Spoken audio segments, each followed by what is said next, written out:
I am unleashing a mysterious revival in Marvel. This video is purely for entertainment and does not infringe on copyrights or laws. The rights to the novel and image belong to the original author. We do not claim ownership. Don't like waiting and want to listen to this fanfic in full now? Subscribe to our Patreon, where you'll find the best fanfics. Chapter 76 Arc Ballistics. Almost immediately upon hearing this message in his mind, Ailin's consciousness was drawn into the scale dimension. Just like last time, Ailin, having just entered, quickly noticed another gray ball of light before the scales of fate. Ailin extended his hand, and the gray ball of light slowly drifted toward him. In a moment, it hovered before Ailin. Last time, the blood-red ball of light was a reward for slaying the evil god's followers. What could this gray ball of light be? With a glimmer of anticipation, Ailin reached out for the gray ball of light. With a whoosh, the moment Ailin's fingertips touched the gray ball of light, it melted into Ailin's body like seamlessly. This was very fast. Overwhelmed by the flood of information, Ailin closed his eyes, digesting the information contained within the ball of light. Within this grayish ball of light lies a memory. A memory of the ghost just devoured by the scales of fate. Abel Smith, a 46-year-old male, alias Mr. X, was a top assassin in the Dark World's Brotherhood of Assassins. A day earlier, this unfortunate individual had met his end on the rooftop of the Metropolis building, killed by a Brotherhood traitor known as Cross. Wow, Mr. X, Cross, Brotherhood. I remember this from the plot of Assassin's Alliance. Isn't Mr. X the same unfortunate individual killed by Cross at the very beginning of the story? While Mr. X might have been unlucky, his prowess as the Dark World's top assassin was undeniable. After his death, the evil spirit that lingered around his soul, rapidly infecting him within a single day and transforming into the terrifying aura of a ghost, was testament to this. It was a curse cast upon him by the souls of those who had perished at Mr. X's hands. Of course, it was precisely this strength that had imbued his soul with the aura of the artifact of destiny. After all, ordinary assassins of the Assassin Brotherhood weren't worthy of touching the magical loom of fate. That ray ball of light contained not only fragments of Mr. X's memories, but also a technique etched into his soul, the art of spearmanship. After integrating that ball of light, Ailin's understanding and use of spearmanship soared to a level unimaginable to his former self. He even felt he had surpassed old Jerry, the retired sharpshooter who had taught him shooting. This was because within this legacy of spearmanship passed down from Mr. X, there lay a spearmanship technique old Tom could never master. A spearmanship unique to the Assassin Brotherhood, a tradition only a select few possess. Arc ballistics, of course, those who mastered arc ballistics weren't necessarily superior to those who didn't. Not every assassin who mastered arc ballistics was necessarily the best. After all, the ultimate purpose of firearms is to kill. As long as the kill is successful, why worry about whether the bullet curves? However, it's undeniable that curved bullets greatly enhance a sought-after shooter's arsenal. Coupled with the unique adrenaline-fueled state they induce, this is why any assassin in the Assassin Brotherhood who masters curved ballistics easily becomes a top-tier assassin in the Dark World. Ailin's lips curled up as he felt the knowledge flooding into his mind. That feels pretty good. After accepting the gift from the scales of fate, Ailin began to consider how to obtain the loom of fate held by the Assassin Brotherhood. Under normal circumstances, he would have been unable to access the heavily guarded loom of fate, a symbol of the Assassin Brotherhood's faith, in a textile factory teeming with assassins.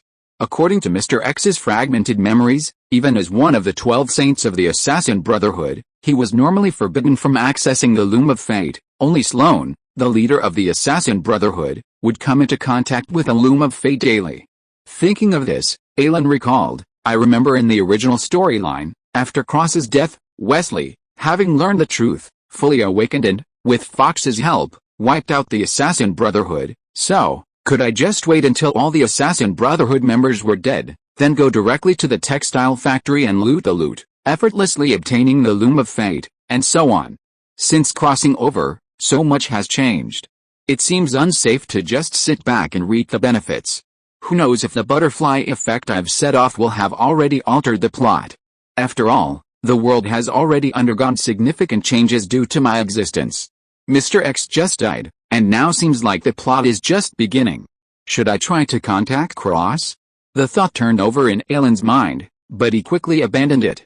As the world's top assassin, Cross's current lethality is too terrifying. Aside from his beloved son, There's no one in this world he truly cares about. If he approached that guy now, he might just be met with a bullet. Although he was now a transcendent, the danger to assassins like Cross was still greater when combined with firearms. Fortunately, as a diviner, even without contacting his target, he could still follow fate's guidance and obtain the information he desired. Besides Wesley in the original novel, Ailin might also use other means to weaken the assassin brotherhood.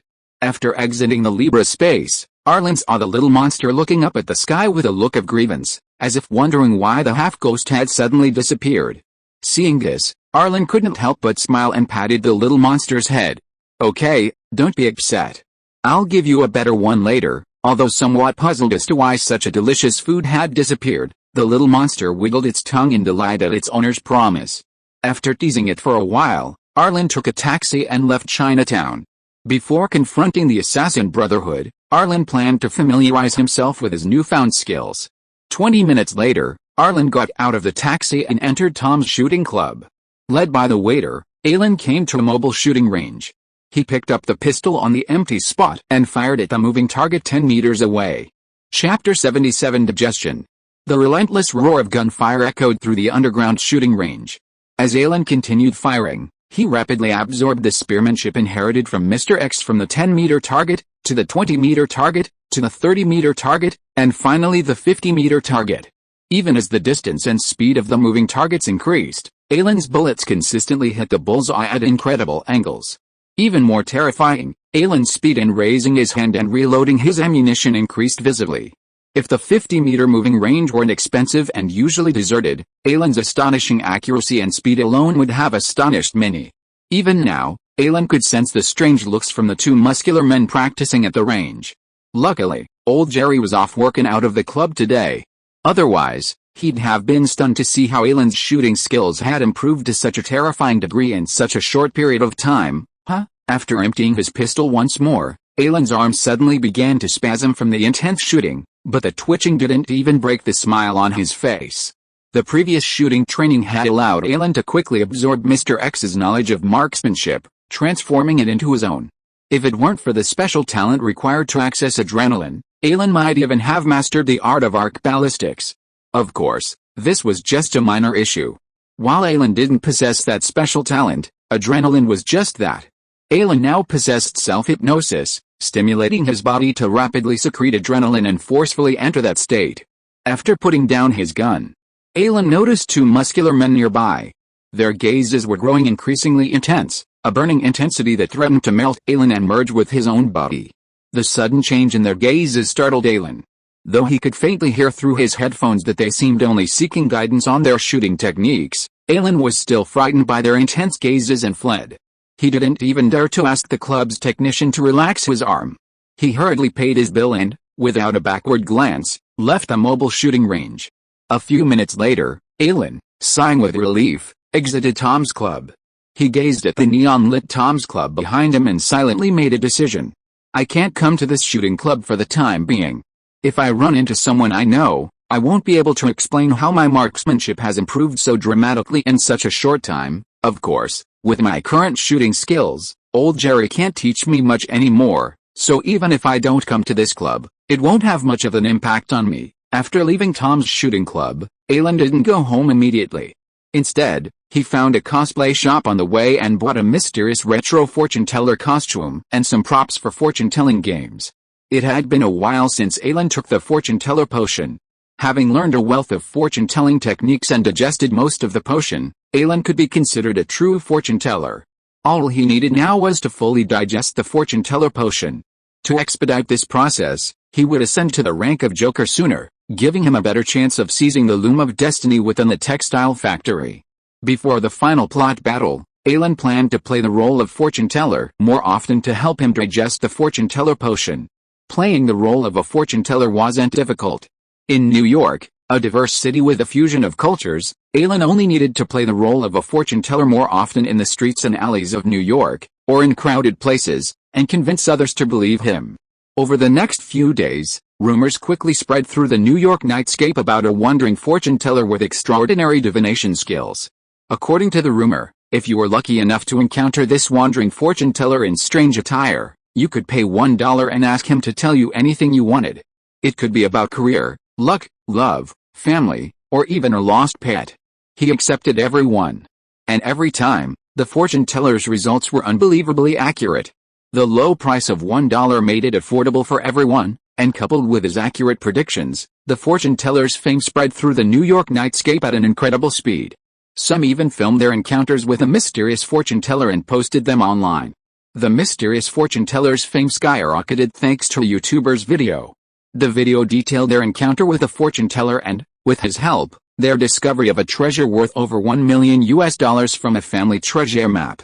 The unearthed treasure even alerted the local authorities and was reported in newspapers, lending the video further credibility. The world is bustling with people seeking profit. The world is bustling with people seeking profit.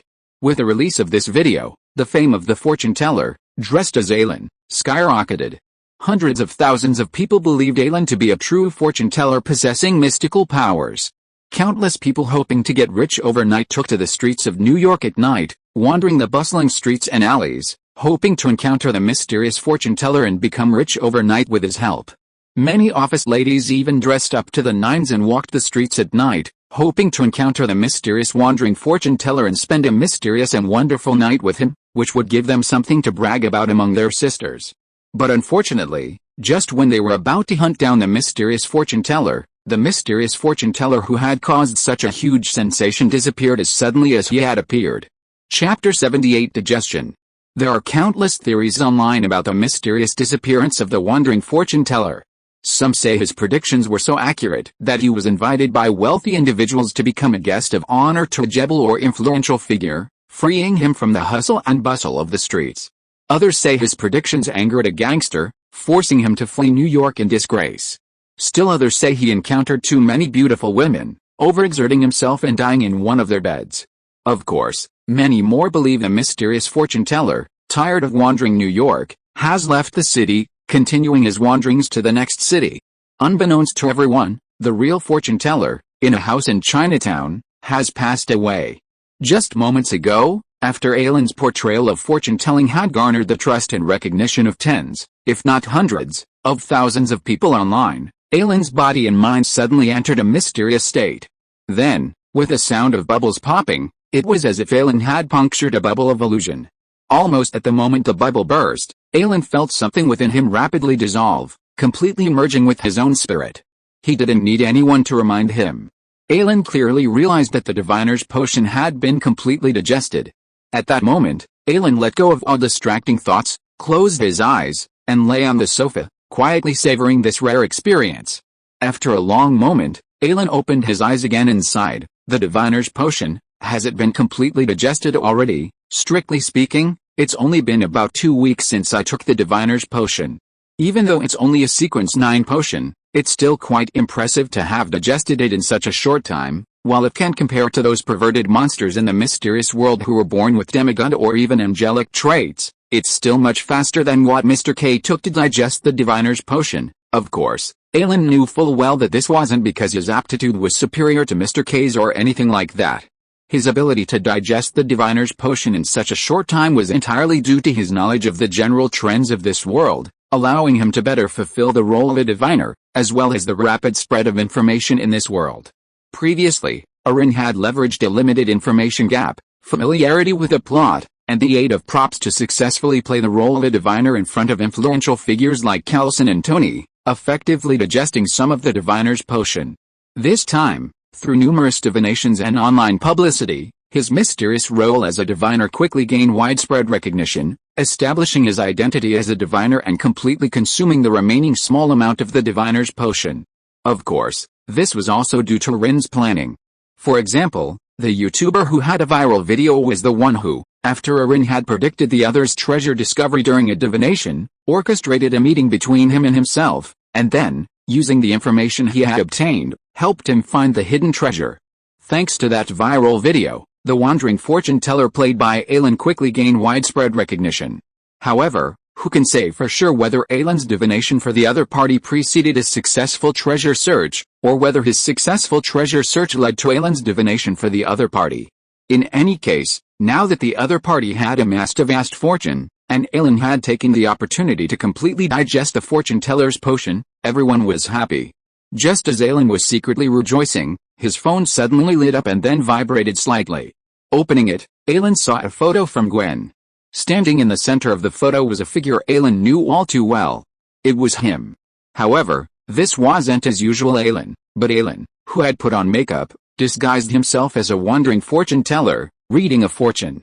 Gwen had also included a message on the back of the photo. I seem to have discovered someone's secret. Upon seeing this message, Ailin, in a good mood, immediately replied, "Really? Looks like I'll have to kill someone to silence them." At the end of the message, Ailin added a murderous emoji. But right after sending this message, Ailin sent another. "How did you recognize me? I think my disguise was pretty good." Looking at the face in the photo, covered in mysterious paint, Ailin couldn't help but wonder how Ailin had recognized him. On the other end of the phone, Gwen instinctively typed the word body into her phone. Having once been candid with Ailin, Gwen was deeply impressed by Ailin's body. After seeing a viral YouTube video of a mysterious fortune teller on her best friend's recommendation, Gwen instinctively felt a familiarity with the figure in the video. Coupled with the specific word fortune teller, Gwen quickly connected him to Ailin. Comparing the mysterious fortune teller in the video with Ailin, Gwen discovered more and more similarities between the two. So, with a hint of suspicion, Gwen took a screenshot of the mysterious fortune teller online and sent it to Ailin. Gwen had only speculated, but unexpectedly, Ailin directly admitted to being the mysterious fortune teller in the video that had sparked so much discussion, and even asked how she had recognized him. After subconsciously typing the word body, Gwen immediately realized that there was some ambiguity between them and Ailin's discussion. She quickly deleted the word and reworded the message to send.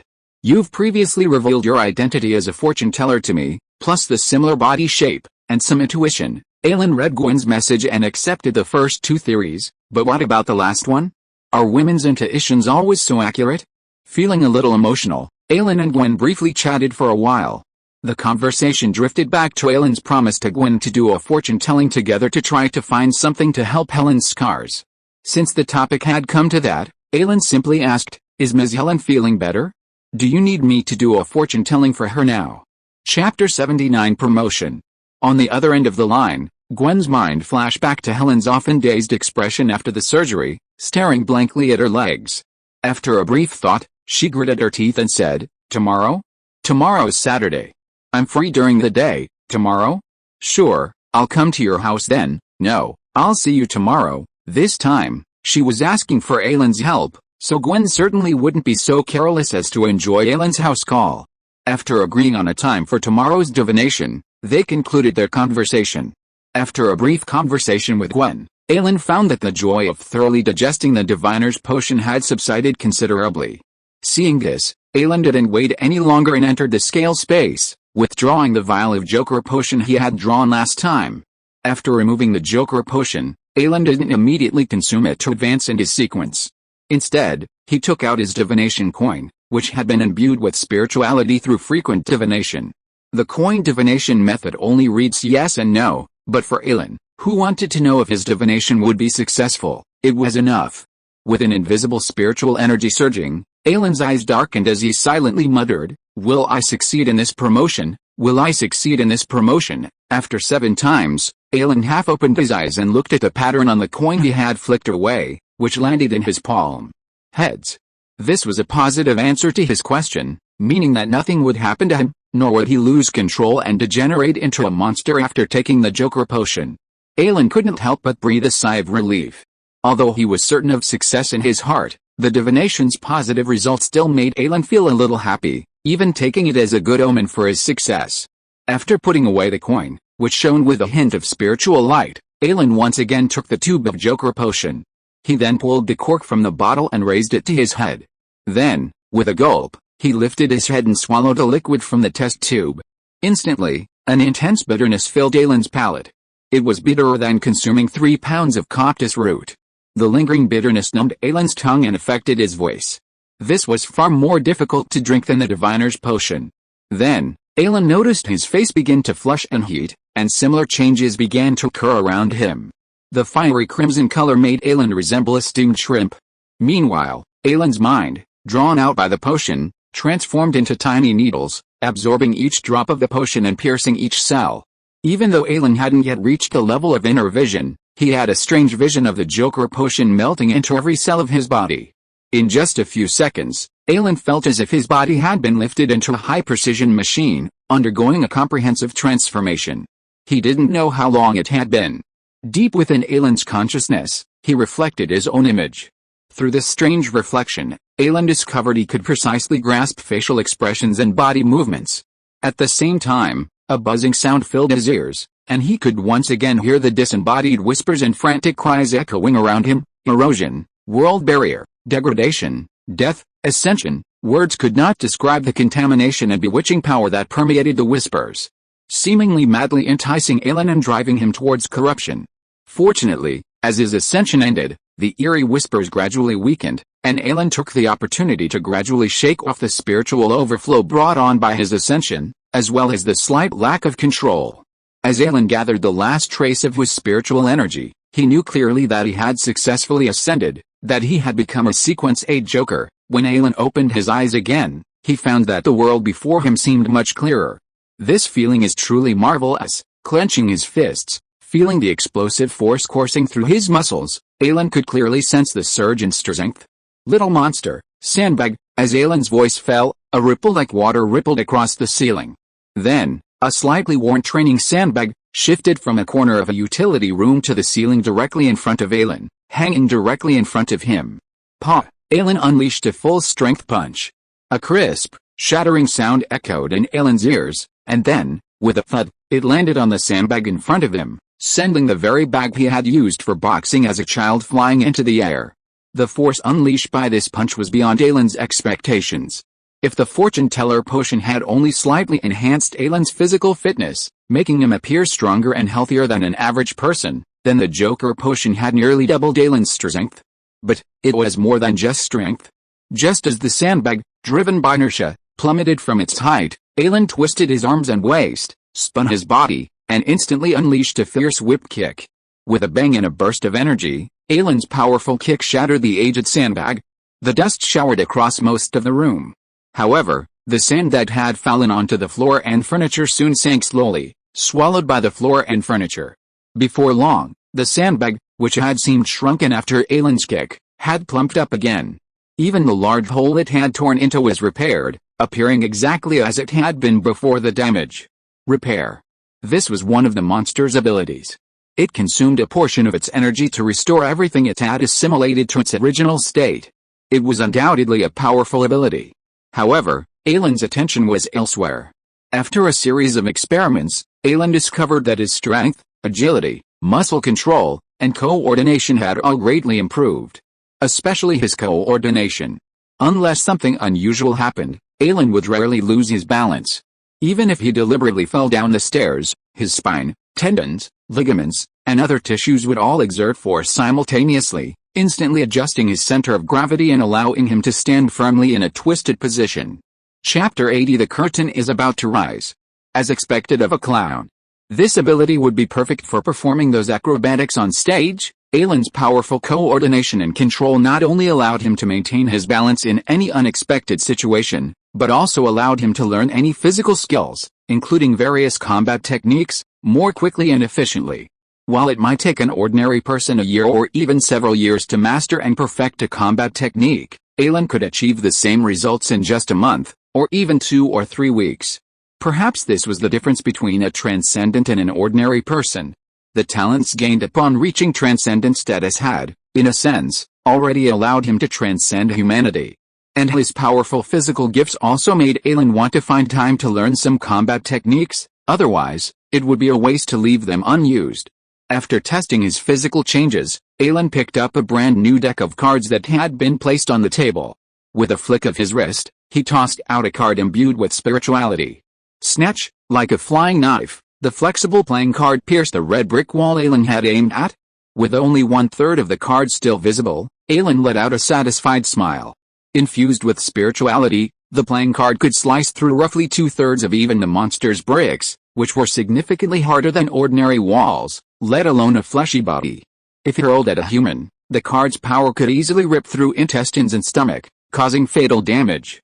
Furthermore, the Joker's unique spell-like ability didn't require special paper. Any ordinary paper would work. The only difference was the power. It was incredibly convenient. This ability transformed paper, a commonplace object, into a deadly weapon in Ailin's hands, greatly enriching his combat arsenal. This also marked Ailin's complete transformation, from a semi-supportive transcendent to combat-focused transcendent after his promotion to Joker. Combined with the top-tier marksmanship he inherited from MR.X, and the mind sorcery, despairing gaze, that could influence battles at crucial moments, Ailin's strength had skyrocketed after his promotion to Joker, making him an unprecedentedly formidable fighter. Phew, now, my chances of obtaining the Loom of Destiny from the textile factory are even better, Ailin thought happily, letting out a breath. After testing his increased abilities after his promotion, Ailin took a comfortable bath and then sat on his bed to meditate. After his promotion, Ailin's spiritual energy had exploded. Although he had managed to contain his spiritual energy after his recent promotion, he still couldn't fully control it, as he could his body. While the sun was still setting, Ailin planned to meditate for a bit tonight to help him better manage his surge of spiritual energy. That night, at the same time as Ailin's promotion to Joker took place, inside Tony Stark's vast private villa, a technologically advanced armor slowly took shape under his hands. Ever since being kidnapped by terrorists during his trip to Afghanistan, Tony, feeling severely insecure, has devoted himself to designing the inspiration he'd gained in the cave. A suit of armor that would completely envelop him and protect him. And now, judging by the piles of finished steel components slowly assembling into humanoid form, Tony Stark's suit is nearly complete. It might not be long before Iron Man, the man who launched the Marvel Universe's extraordinary rise, will emerge, ushering in a new era of transformation. Unbeknownst to Ailin, the moment he successfully ascended to the rank of Joker Potion, the scales of fate hidden deep within Ailin's soul suddenly shifted with his ascension. With that imperceptible vibration, strands of black air, shimmering with an eerie sheen, and scattered black specks shattered from the pitch-black base of the scales of fate, falling instantly into the boundless river of fate beneath them. With a single splash of water, these strands of black air and scattered black specks vanished completely into the vast river of fate. Deep within the Atlantic Ocean, a tiny, pitch-black speck materialized from the void and landed squarely on a giant squid preying on a sperm whale. Tinier than a sesame seed, the speck landed on the giant squid like a drop of water in a vast pond, completely inconspicuous.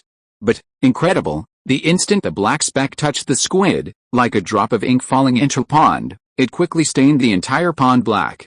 It didn't just stain the entire giant squid. In the blink of an eye, a terrifying mutation occurred within the giant squid. Its size surged at a visible rate, while tumors rapidly protruded and grew, evolving into masses of black tentacles. Black mist and red light swirled between the tentacles, emitting an indescribable aura. A sperm whale, not far from the giant squid and targeted by it, seemed to sense something and suddenly glance in a certain direction. Suddenly, amidst the pitch-black seabed, an indescribable, terrifying monster came into view. The next second, a shrill cry spread rapidly across the seabed.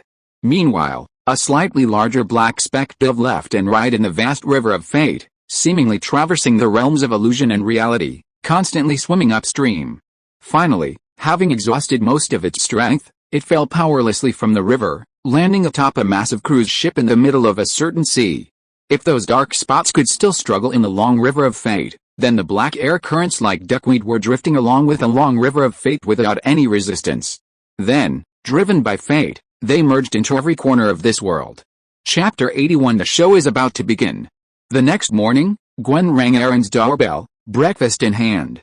Aaron, who had just returned from a run in the park and was showering, heard the noise and quickly dried her damp hair. Then, she changed into loose clothes and went downstairs to open the door for Gwen. "Good morning, Aaron." "Good morning, Gwen," she said politely. Gwen waved her breakfast and said with a smile, "Haven't you had breakfast yet? I brought 2 loaves of freshly baked magic bread from Alice's bakery, and some of their pudding. It's delicious, really? Looks like I'm in for a treat today." After welcoming Gwen into her home, Aaron smiled at her, who had arrived half an hour earlier than expected. Aaron had heard of Alice's bakery. It was a well-known bakery in the heart of Queens, renowned for its delicious bread. Unlike other bakeries that opened branches upon becoming famous, this one had only one location and never expanded. It's said that the owner of this bakery believed that opening too many branches would inevitably compromise the quality of their bread, so he turned down numerous investors to focus solely on his single store. Of course, some say Alice Bakery wasn't short of money at all, but simply wanted to avoid the hassle of opening just one location. However, these conflicting rumors, coupled with the fact that their bread was truly exceptional and delicious, served as a form of hunger marketing, significantly boosting the bakery's reputation. Even Ailin, who had only a casual interest in bread, had heard numerous rumors about the bakery. It was said that the bread was often snapped up by the long lines as soon as it came out of the oven, with many people waiting in line for most of the day and still not being able to get a piece. Alice Bakery's magic bread, their signature bread, was notoriously difficult to find. Gwen was able to buy 2 of Alice Bakery's magic breads, and who knows how long she had been waiting in line. A slightly touched Ailin almost didn't have the heart to plot against her. Walking through the first floor, where furniture and belongings were neatly arranged and exceptionally clean, Gwen followed Ailin to the second-floor dining room, somewhat surprised. She had assumed Ailin, who lived alone, would live in a home like most men's, a rather shabby and messy place. But the reality surprised Gwen. Ailin's home was even cleaner and tidier than her own. Even more surprising was the sight of 7 or 8 small, delicate, and fragrant Chinese breakfast items, still steaming, spread out on the dining table. "Wow, Ailin, is this your breakfast? It looks so sumptuous." After a moment of surprise, Gwen whipped out a basket of translucent shrimp dumplings and said, "I recognize this. It's a Chinese delicacy. I think it's called jiaozi. It looks so beautiful." Gwen pronounced the word jiaozi in Chinese, her pronunciation a little off, but it was still quite impressive. After glancing at Gwen with some surprise, Ailin gave her a thumbs up. "Great. This is called a shrimp dumpling, a type of dumpling. It's not only beautiful to look at, it's also delicious. Try it." Ailin then pulled a fresh set of tableware from the kitchen and handed it to Gwen. "Then I'll be happy to help you." Gwen didn't refuse. Instead, she gracefully accepted the tableware and expertly used her chopsticks to pick up the dumpling. Seeing Gwen's skill with chopsticks, as if she'd eaten a lot of Chinese food, Ailin gave up on teaching her how to use them. Huff. After blowing away some of the heat from the shrimp dumpling, Gwen placed the crystal-clear dumpling in her mouth and closed her eyes in satisfaction, savoring the moment she bit through the dumpling's skin, the delicious broth blooming in her mouth, and the chewy, springy shrimp meat. When Gwen opened her eyes again, her eyes sparkling, Ailin asked with a smile, "How did they taste?" "Delicious. These are the best dumplings I've ever had." After a heartfelt compliment, Gwen pointed to the breakfast on the table and asked Ailin, "Did you make this?" "Of course not. Besides the eggs and porridge, I bought everything else at a breakfast shop in Chinatown." The table was filled with 7 or 8 different kinds of breakfast. If Ailin had made them all herself, who knows how long it would have taken to create such a feast. Ailin didn't have the time and energy to tinker with all that right now. Besides, Ailin wasn't short of money. Instead of wasting time on all that, it would be more convenient to just buy it. "Is that so?" Gwen breathed a sigh of relief. Was this normal? If Ailin could really make so many elaborate breakfasts, she, who could only bake bread and make some simple Western-style breakfasts, would be mortified. Sitting at the dining table, after sharing 7 or 8 different kinds of Chinese breakfast with Ailin, Gwen patted her bulging belly and thought a little sheepishly, "Oh my god, how did I eat so much?" Ailin, noticing Gwen's embarrassment, didn't laugh. Instead, he opened the breakfast bag Gwen had brought and took out a beautifully wrapped loaf of bread. After Gwen devoured a third of her breakfast, Ailin, whose appetite had recently increased, still wasn't full.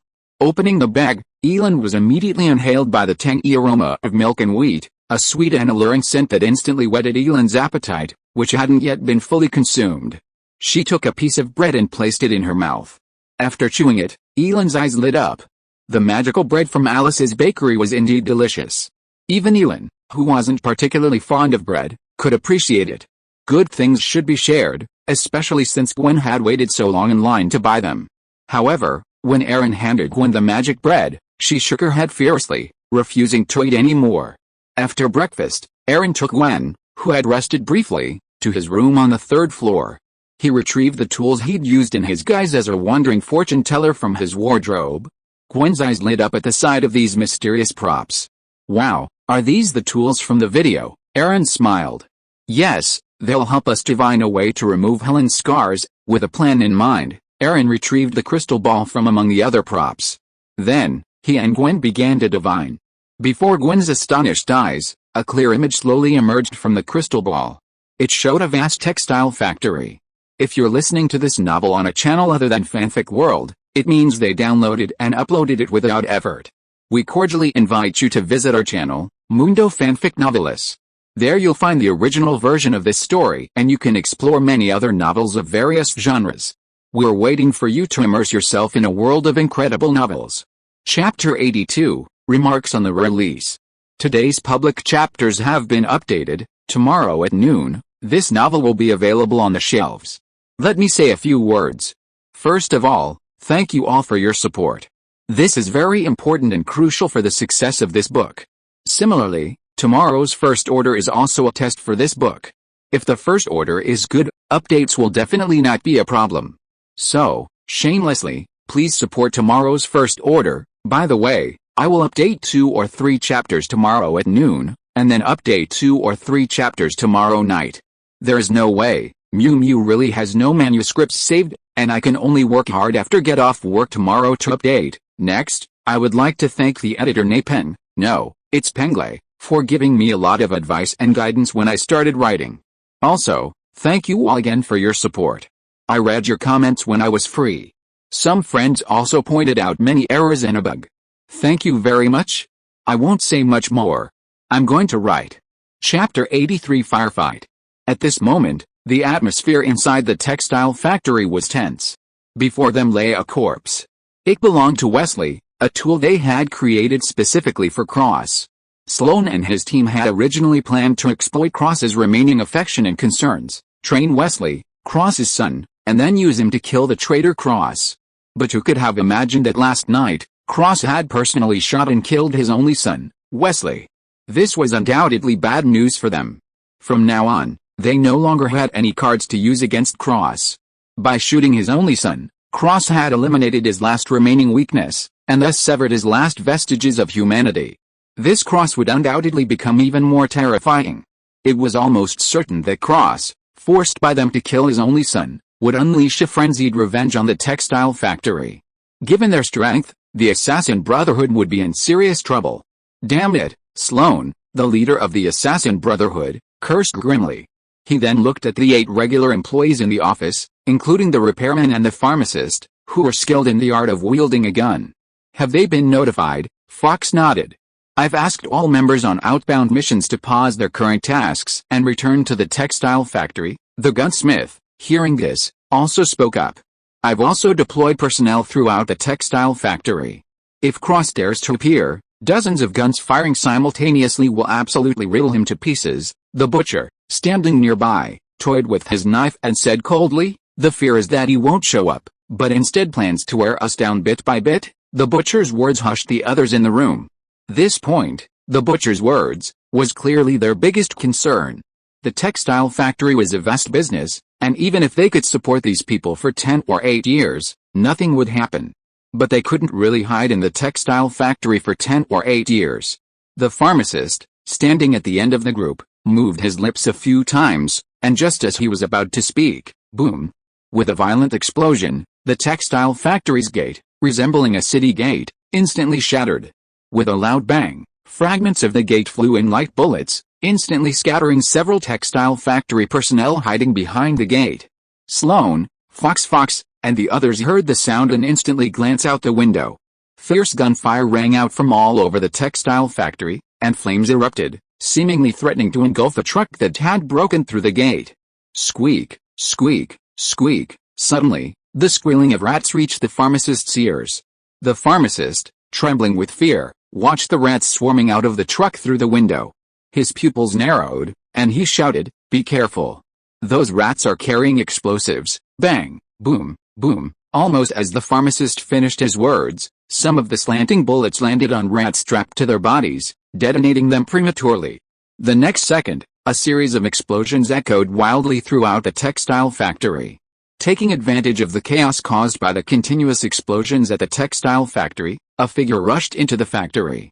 Amidst the chaos, Ailin and Gwen, following the instructions in the crystal ball, found the address of the textile factory online and arrived near the factory by car. They were startled by the sudden explosions. Then, they heard deafening gunfire from within the factory. The intensity of the firepower made Ailin and Gwen's faces drop. "Something's going on," Ailin whispered, pulling Gwen back quickly. Meanwhile, Gwen, listening to the gunfire from a distance, seemed to understand why Ailin's divination had predicted that this textile factory would contain a method to remove Helen's scars. The intense exchange of firepower almost surpassed the firepower of a New York Police Department precinct. How could a textile factory with such powerful firepower be just a simple one? Hearing the deafening sound of gunfire not far away, Gwen shook her head and said, "No, I can't leave. I have to tell Dad what's happening here." Gwen pulled out her phone and ran to a corner to call George. As Gwen dialed, Ailin frowned slightly, looking at the nearby textile factory, where the gunfire was blazing, though in reality, the noise was rapidly fading. What was going on? Cross had dispatched the assassins at the textile factory much faster than Ailin had predicted. At this rate, the NYPD officers wouldn't have time to arrive, and Cross might have completely wiped out the entire factory. Of course, there was also the possibility that the factory would have killed him. But in that case, regardless of the outcome, Ailin's plan would be difficult to implement. Sure enough, isn't divination omnipotent? Ailin sighed softly, looking at Gwen, who was still on the phone next to her, urging George to come. Taking advantage of her inattention, he deliberately walked up to her and snapped his fingers. Snap, using the hypnotic technique of the Great Seal of the Mind. After giving Gwen the psychological hint to stay put, Ailin, taking advantage of Gwen's inattention, quietly ran towards the textile factory, where the gunfire was fading. Using the secret escape route hidden in Mr. X's memories, which he had discovered through divination, Ailin, now masked as a clown, reversed course and sneaked into the textile factory from the opposite direction. Opening the hidden door, Ailin found the factory filled with smoke. The bodies of humans and rats lay scattered on the ground and the stairs, and pools of blood formed on the factory floor. After taking a few steps, Ailin heard a muffled, hollow cry, followed by a bullet swiftly piercing the closet where Ailin had been hiding. With a clown's agility, Ailin easily dodged the incoming bullet. Then, with a flick of his wrist, he swung his gun. The bullet instantly discharged. Bang! The bullet traced a graceful arc through the air, gliding past the obstacle in front of Ailin before piercing the head of the assassin who had shot him. After ascending to the rank of Joker, Ailin was now able to successfully utilize the Assassin Brotherhood's unique skill, arc ballistics. Chapter 84 Abnormality. As the shots were fired, Ailin rolled over, using the sound of the gunfire as a cover, and nimbly moved behind another bunker. Meanwhile, on the first floor of the textile factory, the 7 or 8 assassins who had survived the cross-clearing operation heard the noise and looked at the assassin hiding behind a pillar, still shot on the head. Their faces changed drastically, each one a formidable threat. Fuck. Arc ballistics. Look out. It's that traitor. Driven by fear, they frantically poured ammunition towards Ailin's hiding place. In a mere moment, the cabinet where Ailin had been hiding was riddled with bullets, then shattered with a loud bang. Ailin, wearing a clown mask, felt his heart pounding and couldn't help licking his lips. This is truly thrilling. He didn't know if it was his nature or the effects of the potion, but Ailin found himself actually liking this thrill. After carefully listening to the gunshot's origin, Ailin swung his right hand. Suddenly, an assassin, who had been frantically directing his fire towards Ailin's position, froze in his tracks. The bullet traced a graceful arc in midair, piercing Ailin's head from the left side. Then, instantly, it exited from the right side. Immediately, the bullet, unfazed, pierced the left side of the second assassin's head, then the third, and the fourth. Bang! In an instant, Ailin's arcing bullets dispatched 4 assassins who were vaguely closing in on him. Seeing Ailin dispatch his 4 companions with a single shot, the remaining assassins seemed to recall the fear they felt at the hands of the cross. Their faces darkened, and they ran away. Bang! Bang! Seeing the other assassins dare to expose their backs to him, Ailin raised his gun without hesitation and fired. After a burst of gunfire, Ailin had sent the 7 or 8 assassins, frightened by the cross, to hell. Activate clairvoyance. After using his clairvoyance to fire another shot at the half-dead assassins on the first floor of the textile factory, Ailin rushed to the depths of the factory, where the sounds of fighting continued. The battle on the first floor was taking place in the slaughterhouse deep within the textile factory. The butcher, who should have been no match for Cross, now raised his 2 blades and fiercely attacked Cross in close combat. Aside from using his blades to deflect bullets aimed at his face and heart, The butcher paid no attention to any other bullets Cross fired at him. Instead, he charged forward, slashing furiously at Cross, leaving several bloody wounds on his body. His immense strength and agility, completely disproportionate to his size, delivered a severe lesson to Cross right there in the slaughterhouse. Seeing the butcher's strange, seemingly insensible pain, Cross's eyes suddenly grew cold. Bang! Cross swung his right hand, and instantly, a silver-white bullet spun through the air in a magnificent arc. Then, with a bang, it shattered the butcher's ankle from behind. Though the butcher seemed insensitive to the pain, the shattered ankle completely hampered his nimble steps. Damn it! Bang! Before the butcher could finish his words, a second bullet struck, a direct, clean, direct blow to the butcher's temple. With no other choice, the butcher swung his knife hard, deflecting the bullet headed for his temple. Almost immediately, a silver-white bullet fired from Cross's other weapon, like a fragmentation round, exploded half of his neck with a bang. Double swinging guns. The legendary double arc ballistics. Cross, you've done it. As Cross blasted the butcher's neck, a voice suddenly echoed in Cross's ears. Why are you still here? Cross frowned, looking at the pharmacist he had recruited as his underling and had been acting as his spies. According to the plan, the pharmacist should have already taken advantage of the chaos and left the textile factory. I came to tell you, Sloan, that the gunsmith and Firefox are in Sloan's study. They seem to have set a trap, waiting for you. Cross ignored the pharmacist's suggestion of a trap and said coldly, in the study? Good, that saves me the trouble of running around. Cross glanced at the pharmacist again and said, get out of here now, or you won't be able to leave when the police get here. Without looking back, he walked towards Sloan's study. With his back to the pharmacist, he seemed completely unafraid that he might shoot him. Looking at Cross's back, the pharmacist's eyes flickered, as if hesitating, but ultimately, he turned and left. Ever since Cross betrayed the Brotherhood, their relationship had become increasingly estranged. Upon hearing that Cross had personally killed his son the night before, the pharmacist couldn't believe his eyes. From that moment on, he knew Cross was no longer the same Cross. Just as he emerged from the butcher's slaughterhouse, a flash of silver light suddenly crossed the pharmacist's vision, and the next second, his hands were severed by a silvery white thread. Bang! At that moment, a crisp gunshot rang out beside Ailin's ears. Ailin instantly leaned back almost 90 degrees, dodging the shot. He raised his hand, raised his gun, and fired 3 shots in quick succession toward the slaughterhouse. Bang! Bang! Bang! Almost simultaneously, 3 more gunshots rang out from within the slaughterhouse. Clang, clang, clang. 6 rapidly spinning bullets collided in midair, sending out dazzling sparks. Then, Ailin saw Cross, his eyes icy cold, emerging from the slaughterhouse. Who was I thinking?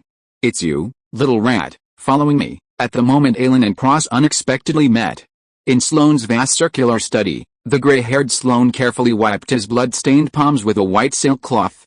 Meanwhile, Fox, along with the 6 official members of the Assassin Brotherhood, the gunsmith, had become corpses. Sloan had arranged their bodies in their designated positions. Each assumed a strange posture, worshipping Sloan in the center of the study. Blood from the corpses of the 6 core assassin brothers flowed continuously into a groove dug into the study, slowly converging into a strange, crimson symbol. More to come in the evening. Chapter 85 Sloan's Rebellion into the Abyss. At the moment the crimson symbol took shape, a sudden surge of blood filled the vast circular study. The bodies of Fox, the gunsmith, and the other 6 were instantly absorbed by the crimson symbol on the ground, turning them into mummies. After absorbing the blood and flesh essence of the 6 top assassins, the crimson symbol suddenly twisted from the ground, extending blood-red tentacles that enveloped Sloan, who was at its center. No, to be more precise, the crimson symbol, now absorbing the blood and flesh essence of the 6 top assassins and appearing even more bizarre, enveloped Sloan's body and then, strangely, penetrated through his pores and into his decaying body, becoming the ultimate nourishment, spurring his transformation. After absorbing the blood and flesh essence of the 6 top assassins, Sloan's body underwent a complete transformation within the eerie crimson symbol. In just a dozen seconds, when Sloan stood up again, not a single wrinkle remained on his aged frame. Beneath his dark, sheeny skin, the once shrunken muscles had plumped up again. With a light tap of his leather shoes, Sloan, like a giant bat, instantly leaped 5 or 6 meters, landing on the dried-out corpses. Feeling the explosive power within him, restored to its peak, even several times greater than at its peak, Sloane's face revealed an indescribable ecstasy and madness. This feeling of immense power is truly intoxicating. Cross, haha, you'll soon discover that no matter how strong you are, you're only human. Thinking of the Assassin Brotherhood traitor who had recently driven him to exhaustion, Sloane's eyes flickered with an unnaturally bloodthirsty intent. To be the leader of an assassin organization like the Textile Factory, a millennia-old tradition, Sloane was already its most powerful assassin. However, with his grip on power and age weakening, Sloane hadn't truly fought in so long that no one had forgotten just how formidable he once was. Of course, having been out of action for so long, and with his health already deteriorating, Sloane was no match for Cross. But all of this changed after last night. Last night, Cross personally murdered his only son, completing a spiritual transformation. He became increasingly terrifying and invulnerable. Meanwhile, Sloane, by chance, overheard the whispers of the devil, already forsaken by God. His name appeared on the fabric of fate's loom. Sloane threw himself without hesitation into the devil's arms, completely falling into the abyss. Following his fall, Sloane's mind suddenly flooded with all sorts of incredible knowledge, and his body, nourished by an unknown force, underwent a transformation.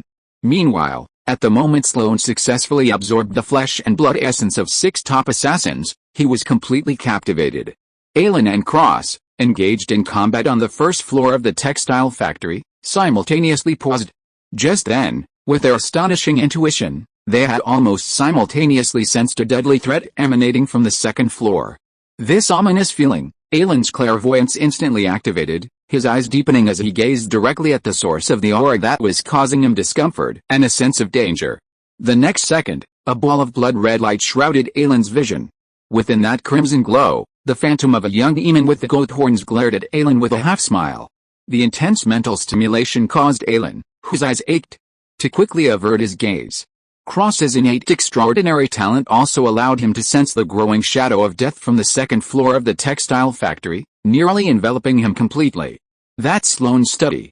Could something have happened there? The thought of Sloane, the bastard who had betrayed his faith and forced him to kill his only child, unleashed an unstoppable murderous intent within Cross.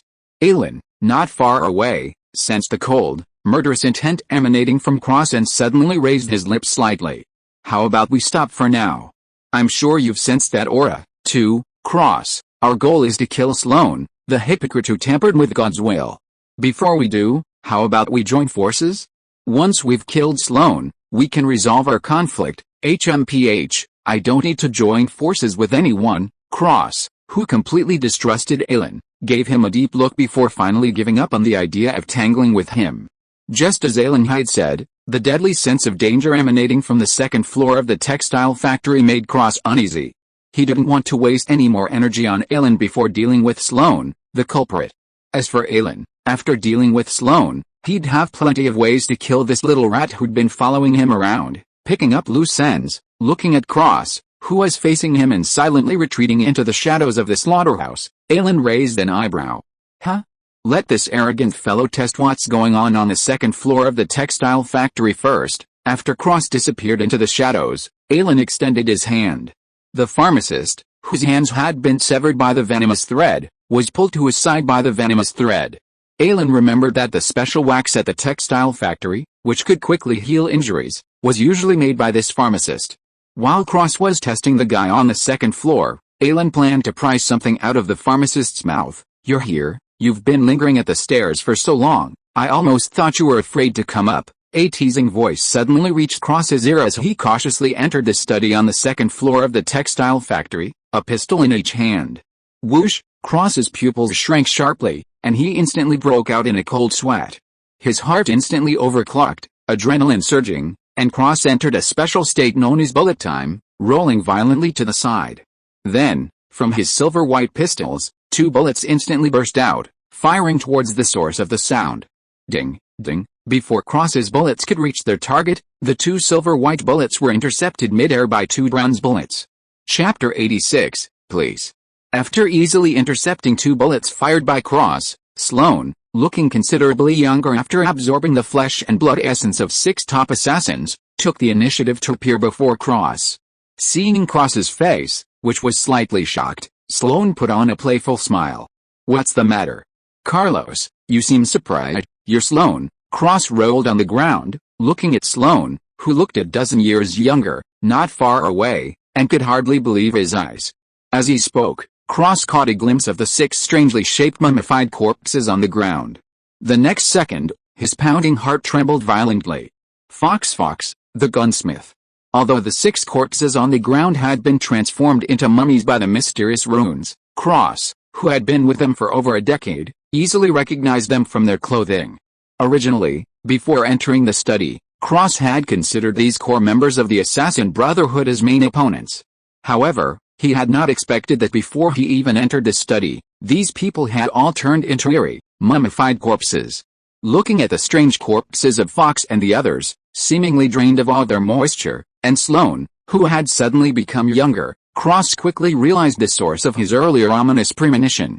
While he didn't know what had happened in this room before he arrived, it was definitely connected to Sloan. With this in mind, Cross became even more cautious. He looked at Sloan and said slowly, "Haha, I didn't expect you to look so much younger after just a few days away. Why, don't you see how happy I am, Sloan? You don't need to pretend in front of me, Carlos." Sloan slowly took a few steps forward, staring into Cross's eyes. "What you really want to ask is why I've become like this. Will you tell me?" Of course. Sloan, a hint of a smile on his face, pointed at the corpses on the ground and said, "I simply sacrificed them to the devil and received his gift." Cross, hearing this, said excitedly, "Demon. Sloan, you bastard, you've actually been cast into hell, because of the magical artifact, the Loom of Destiny." Almost every member of the Assassin Brotherhood firmly believed in the existence of God. And they followed God's will. Kill 1, save 1,000. This was their belief.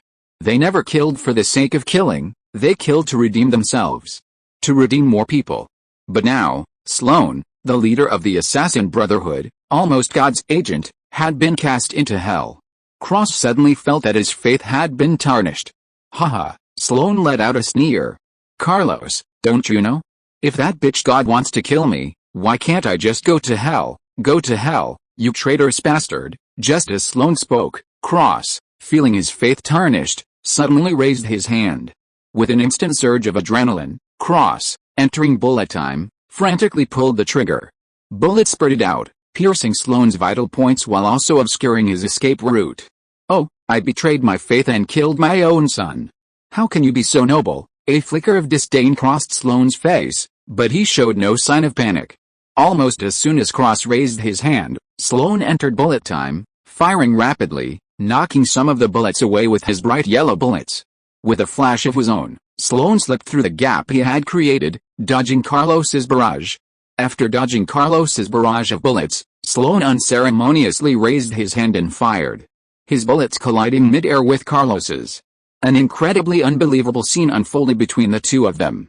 As Carlos ducked behind a pillar to reload, Sloan flicked his wrist, sending a bright orange bullet darting in a graceful arc, sending Carlos tumbling from his hiding place. "Is that all you're capable of? If that's all you're capable of, Carlos, you've truly disappointed me." With his power surged, Sloan felt he could easily overpower Cross.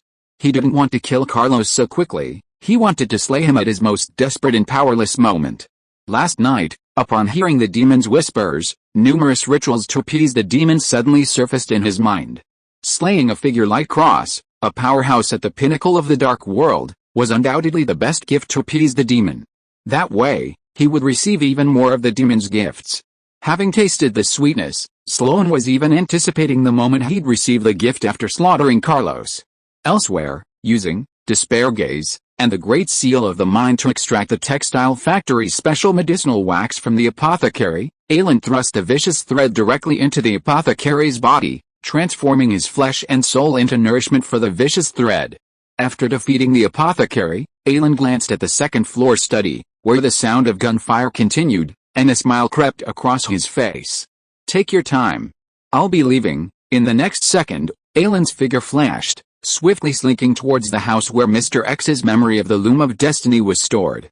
From beginning to end, Ailin had never forgotten his true purpose for coming to the textile factory. As for the feud between Cross and Sloan, what did Ailin have to do with it? Crack! After prodding a few times with a piece of wire in an ancient lock, Ailin heard a crisp click. It wasn't the sound of the lock being knocked open, but rather the sound of the wire being twisted and severed. Lockpicking, a skill that had only just been promoted, seemed a bit of a challenge for Ailin. What a hassle. Frustrated, Ailin raised the thread of resentment wrapped around his index finger and physically unlocked the ancient-looking lock. Crack, another crisp sound. The incredibly strong lock, made of an unknown metal, was sliced in two by the thread of resentment. In the next second, Ailin pushed open the heavy door and entered the most mysterious room in the textile factory. It's Friday, and I've been busy. I finished writing quite late. I apologize for keeping you waiting. I'll update tomorrow at noon or evening, with at least 3 updates guaranteed. Chapter 87 Sacrifice. In a spacious, bright room, countless silk threads spun like spiderwebs from the walls and ceiling, connecting to a vast loom. Click, click, click. On the massive loom of fate, a golden shuttle darted through the dense web of threads, like a stream of golden light, catching the eye. Even though the textile factory was now littered with corpses, the massive loom toiled day and night. Is this the loom of fate? The loom of fate. The cornerstone of the Assassin Brotherhood's existence. The ultimate goal of Aaron's days of planning.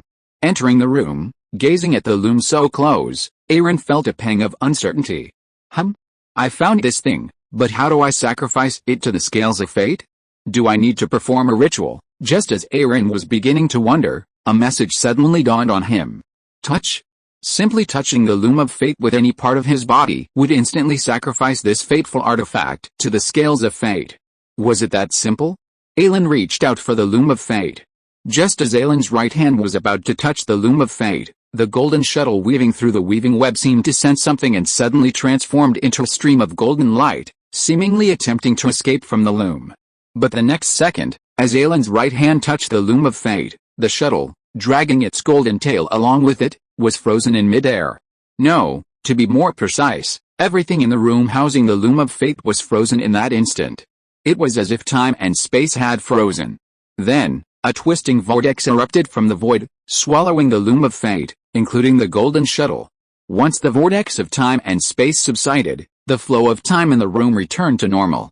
Meanwhile, a series of messages rapidly crossed Ailin's mind. Ding. Host successfully sacrificed the fate loom, plundering 2 points of this world's fate source, gaining 10,000 fate points. Fate scale function restoration begins. Ding. Repair completed. Ailin had initially assumed the fate scale restoration would take some time, but who would have thought it would be over before it even began?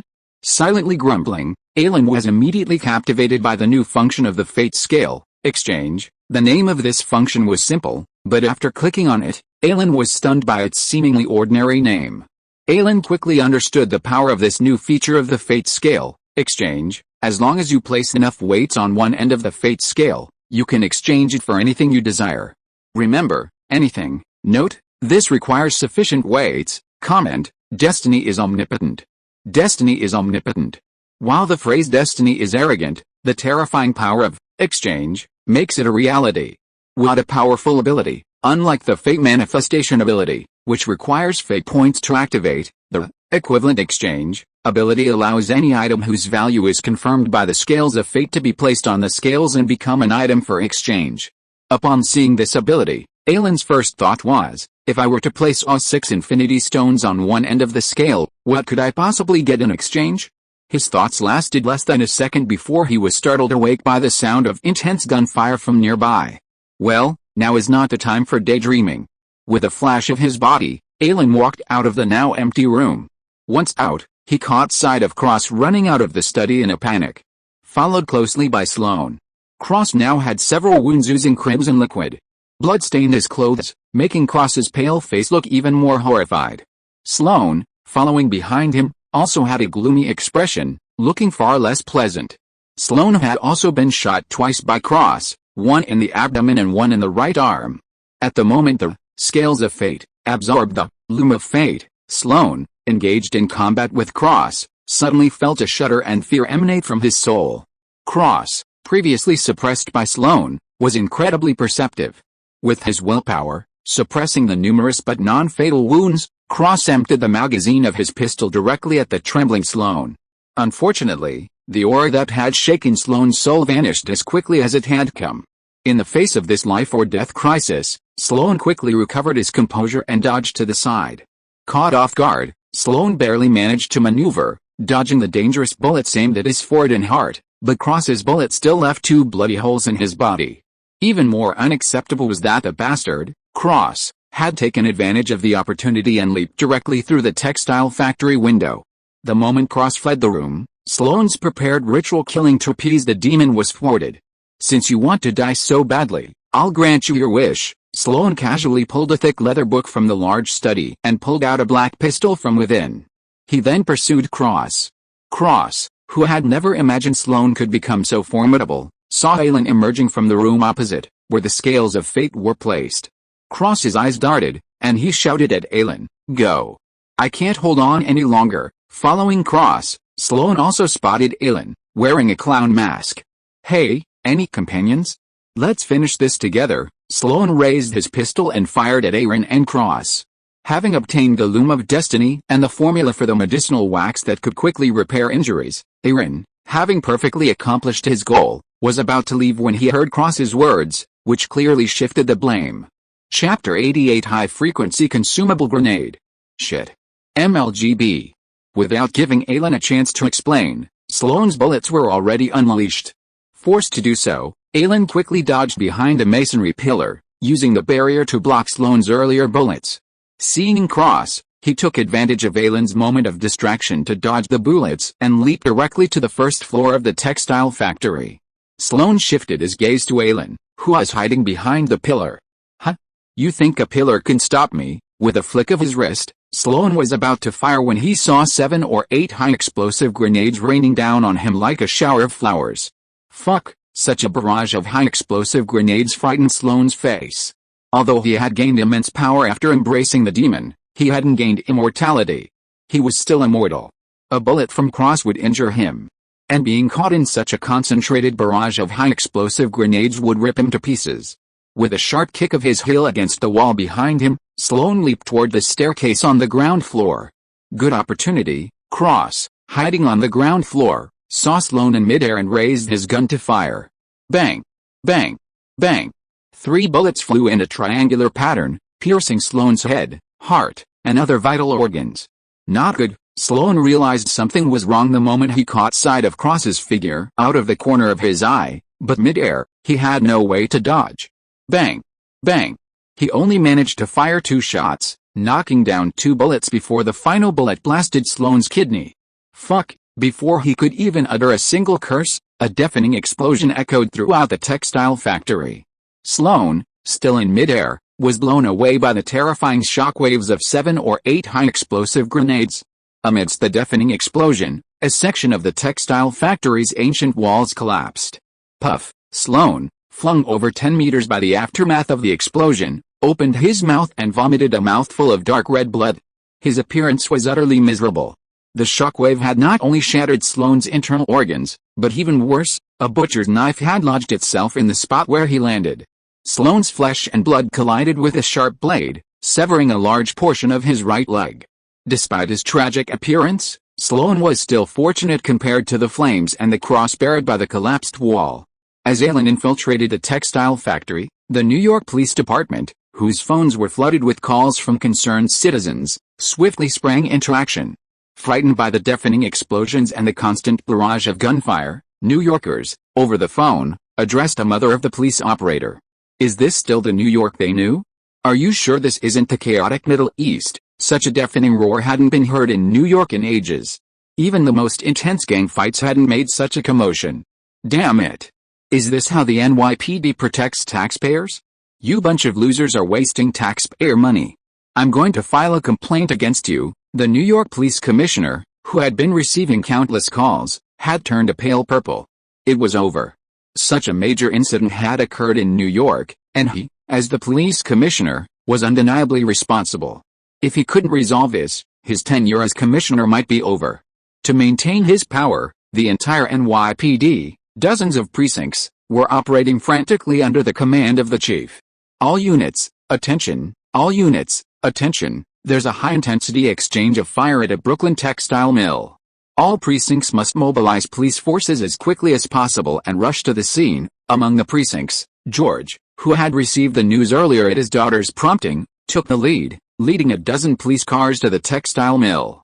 Amid the roar of the engine, George's eyes narrowed as he floored the accelerator, roaring towards the textile mill. As he sped, George prayed frantically, "Gwen, please don't be hurt, still alive?" Ailin, who had taken refuge in a room on the second floor before the explosion, seemed to peer through the wall at Sloane on the first floor.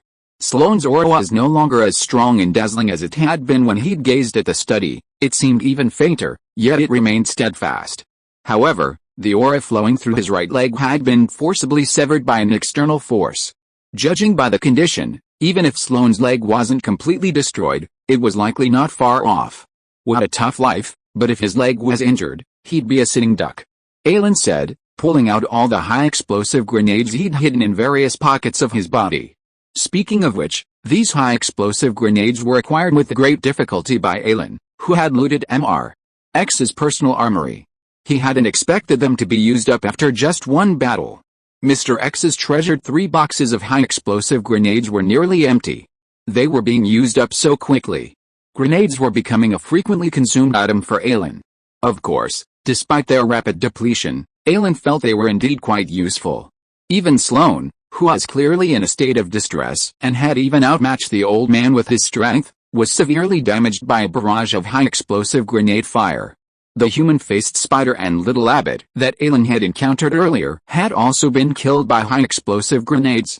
Thinking of this, Ailin immediately decided to find a way to restock his grenades after this battle was over. After confirming Sloane's hiding location through clairvoyance again, Ailin used his clairvoyance to confirm his position. Ailin's hands danced out phantoms in the sunlight, just like performing an acrobatic act, and he quickly dropped 10 high-explosive grenades one after another towards the place where Sloane was hiding. For safety. While throwing the high-explosive grenades, Ailin also quickly pulled out the pistol from his waist, and frantically pulled the trigger towards Sloane's position, pouring out the bullets in his hand. Bang bang bang, Sloane heard the sound of bursts of air, and just wanted to look up to observe, but he was forced to retract his head by the firepower poured by Ailin. Sloane, with a gloomy face and a terrifying murderous intent on his face, gritted his teeth and said, "Damn it, you wait, I will tear you into pieces, at this moment." If you're listening to this novel on a channel other than Fanfic World, it means they downloaded and uploaded it without effort. We cordially invite you to visit our channel, Mundo Fanfic Novelis. There you'll find the original version of this story and you can explore many other novels of various genres. We're waiting for you to immerse yourself in a world of incredible novels. Chapter 89. Don't tell your dad about this. At that moment, the first grenade thrown by Ailin landed right above Sloane's head, its round shape instantly catching his eye. Another one? The moment he saw the high-explosive grenade, Sloane's mouth twitched. At that moment, Sloane hated high-explosive grenades. However, facing the threat to his life, Sloane had to force himself to stand up and roll to the other side of the bunker using his hands and feet. But as Sloane continued to tumble, one high-explosive grenade after another suddenly caught his eye. Seeing the high-explosive grenades that seemed to be engulfing him, Sloane's eyes flickered with despair. No, as a series of scorching flames lit up, the thick smoke from the exploding high-explosive grenades immediately engulfed Sloane. And with a final, deafening explosion, Sloane's body was blasted into a cloud of blood. Ho ho, I was about to leave, but you insisted I stay. Now look, you've got yourself killed. Ailin, beneath his clown mask, watched the presence vanish from his psychic vision with a sinister grin. Then, Ailin deliberately circled the textile factory again, using his venomous thread to devour every remaining, half-dead creature inside and outside, ensuring there was no one left alive. Only then, amidst the faint sirens, Ailin, clutching a can of something, quickly left the blood-soaked textile factory. Outside the textile factory. Ever since discovering Ailin was missing, Gwen had been filled with anxiety and worry. Driven by these two emotions, Gwen even broke through Ailin's telepathic suggestion and slowly approached the textile factory. Just as Gwen was about to reach the factory gate, a slender yet incredibly strong arm pulled Gwen madly backward.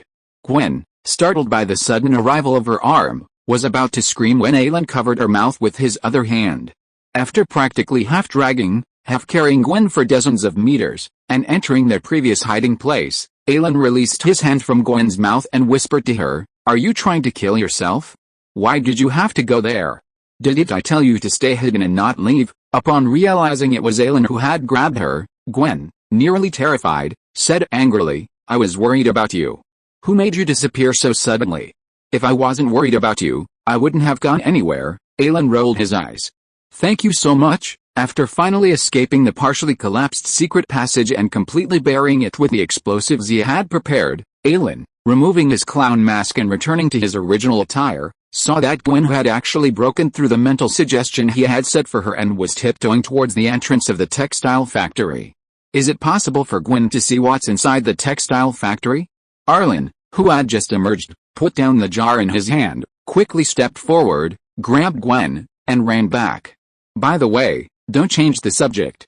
Why did you disappear just now? I almost thought you. Facing Gwen's question, Ailin pointed directly at the liquid in the glass jar on the ground. Just now, while you were on the phone, I saw a guy sneaking out of the textile factory with a few jars of this stuff. I don't know if the gunfire in the textile factory scared him enough. When he was running away, a jar fell down and he didn't pick it up. He just ran away without looking back. Just now, I went to pick up this thing, looking at the glass jar on the ground with an unknown object inside. Gwen frowned slightly and said, Are you crazy? You dare to pick up something like this? Who knows if it will be dangerous? Ailin shrugged. I don't know if it's dangerous, but I know you'll regret it if I don't pick it up. My intuition just told me that this jar contains exactly what Helen needs. What? You said this is? Gwen stared at the dirty, greasy jar on the ground in disbelief. Of course, why else do you think I brought it here? By the way, don't tell your dad or the others about this later, or he'll definitely confiscate it. And then Helen's scowl. Gwen understood what Ailin meant without him having to say anything, and nodded firmly. Not surprisingly.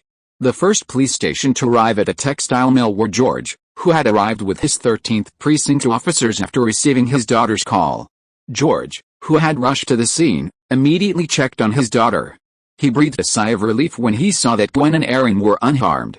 George, feeling relieved, scolded his daughter harshly, then had a female police officer escort Gwen and Ailin away from the scene. The deafening explosion had startled even George, who had arrived by car. He didn't want his daughter to have any contact with such a dangerous place again.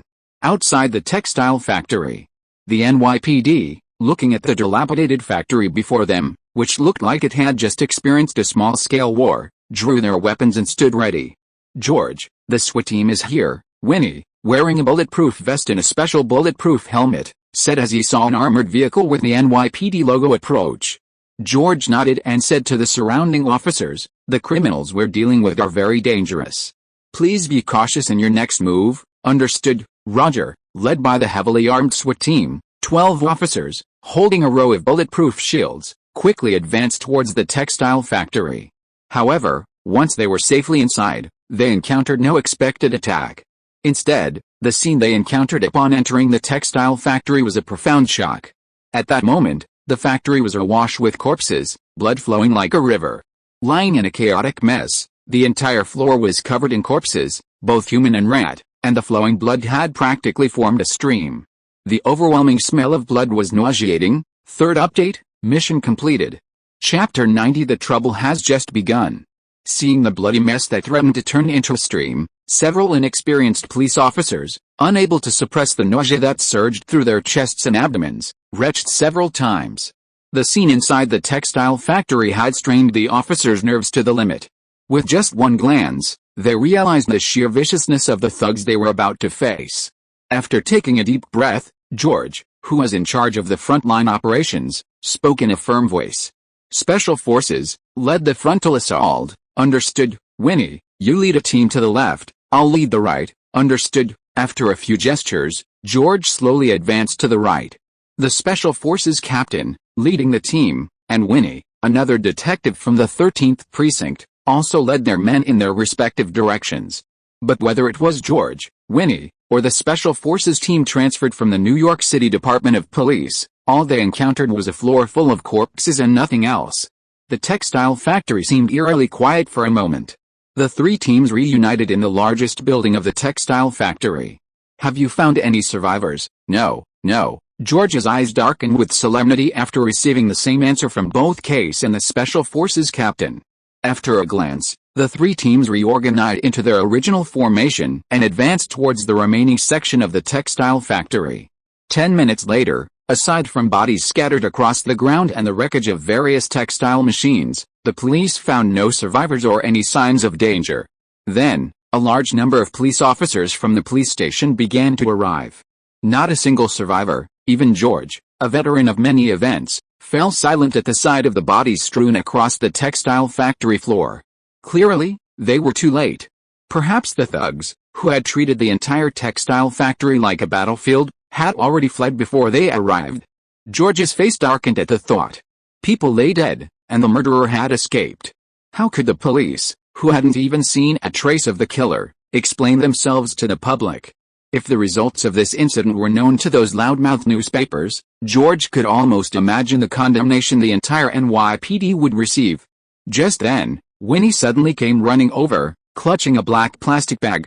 "George, I think you need to take a look at this." This operation targeting the textile factory was arguably the one with the most time available since Ailин's time travel.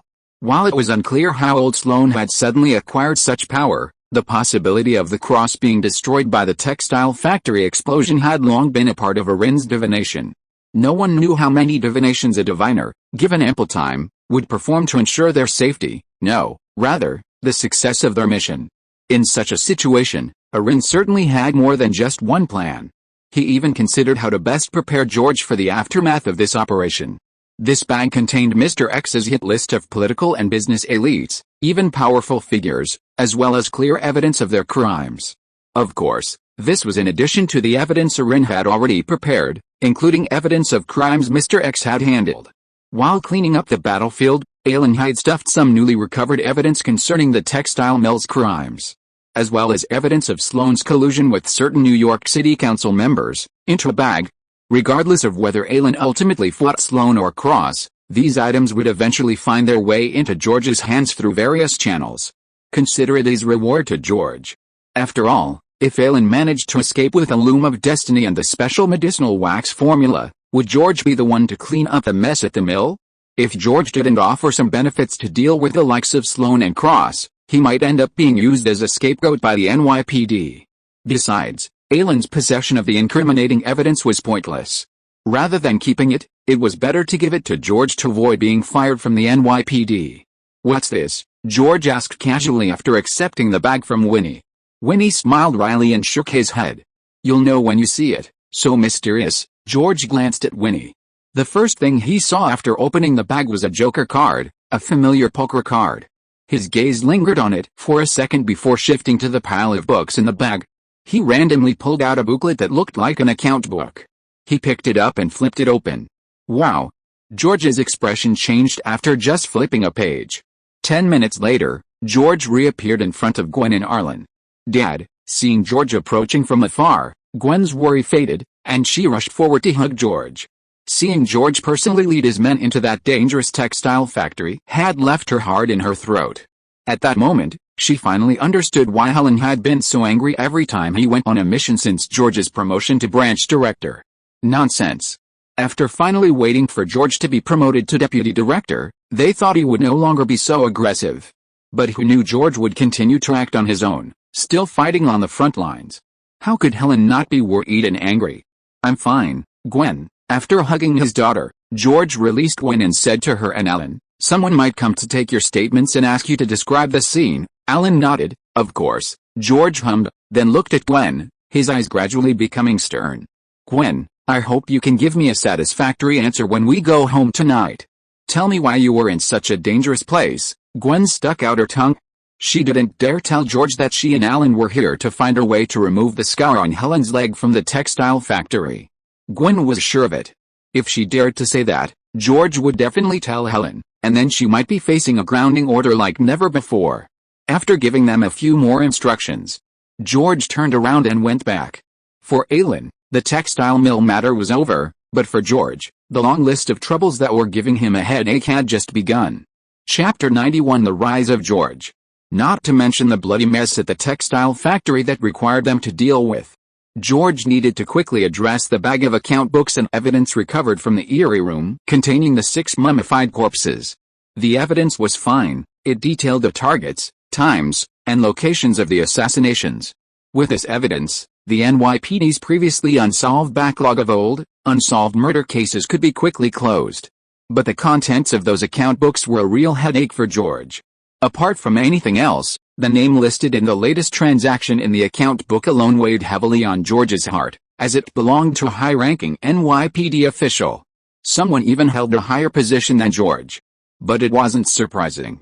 The textile factory could carry out assassinations so brazenly in New York City for so many years without the protection of high-ranking NYPD officials. That would be truly surprising. Besides the string of names within the NYPD, George also spotted a few familiar names of New York City Council members in the account book. Haha. If this bag of items were exposed, the entire New York political and police world was about to experience a major upheaval. Of course, nothing is absolute. For George and his team, if this bag of information could be used effectively, it could at least earn them all the officers involved in today's operation a promotion. This was also the reason when he had immediately handed the bag to George after discovering it. Of all the people in the group, only George had the ability and connections to handle this hot potato. After getting into a police car, George immediately pulled out his cell phone and dialed a number.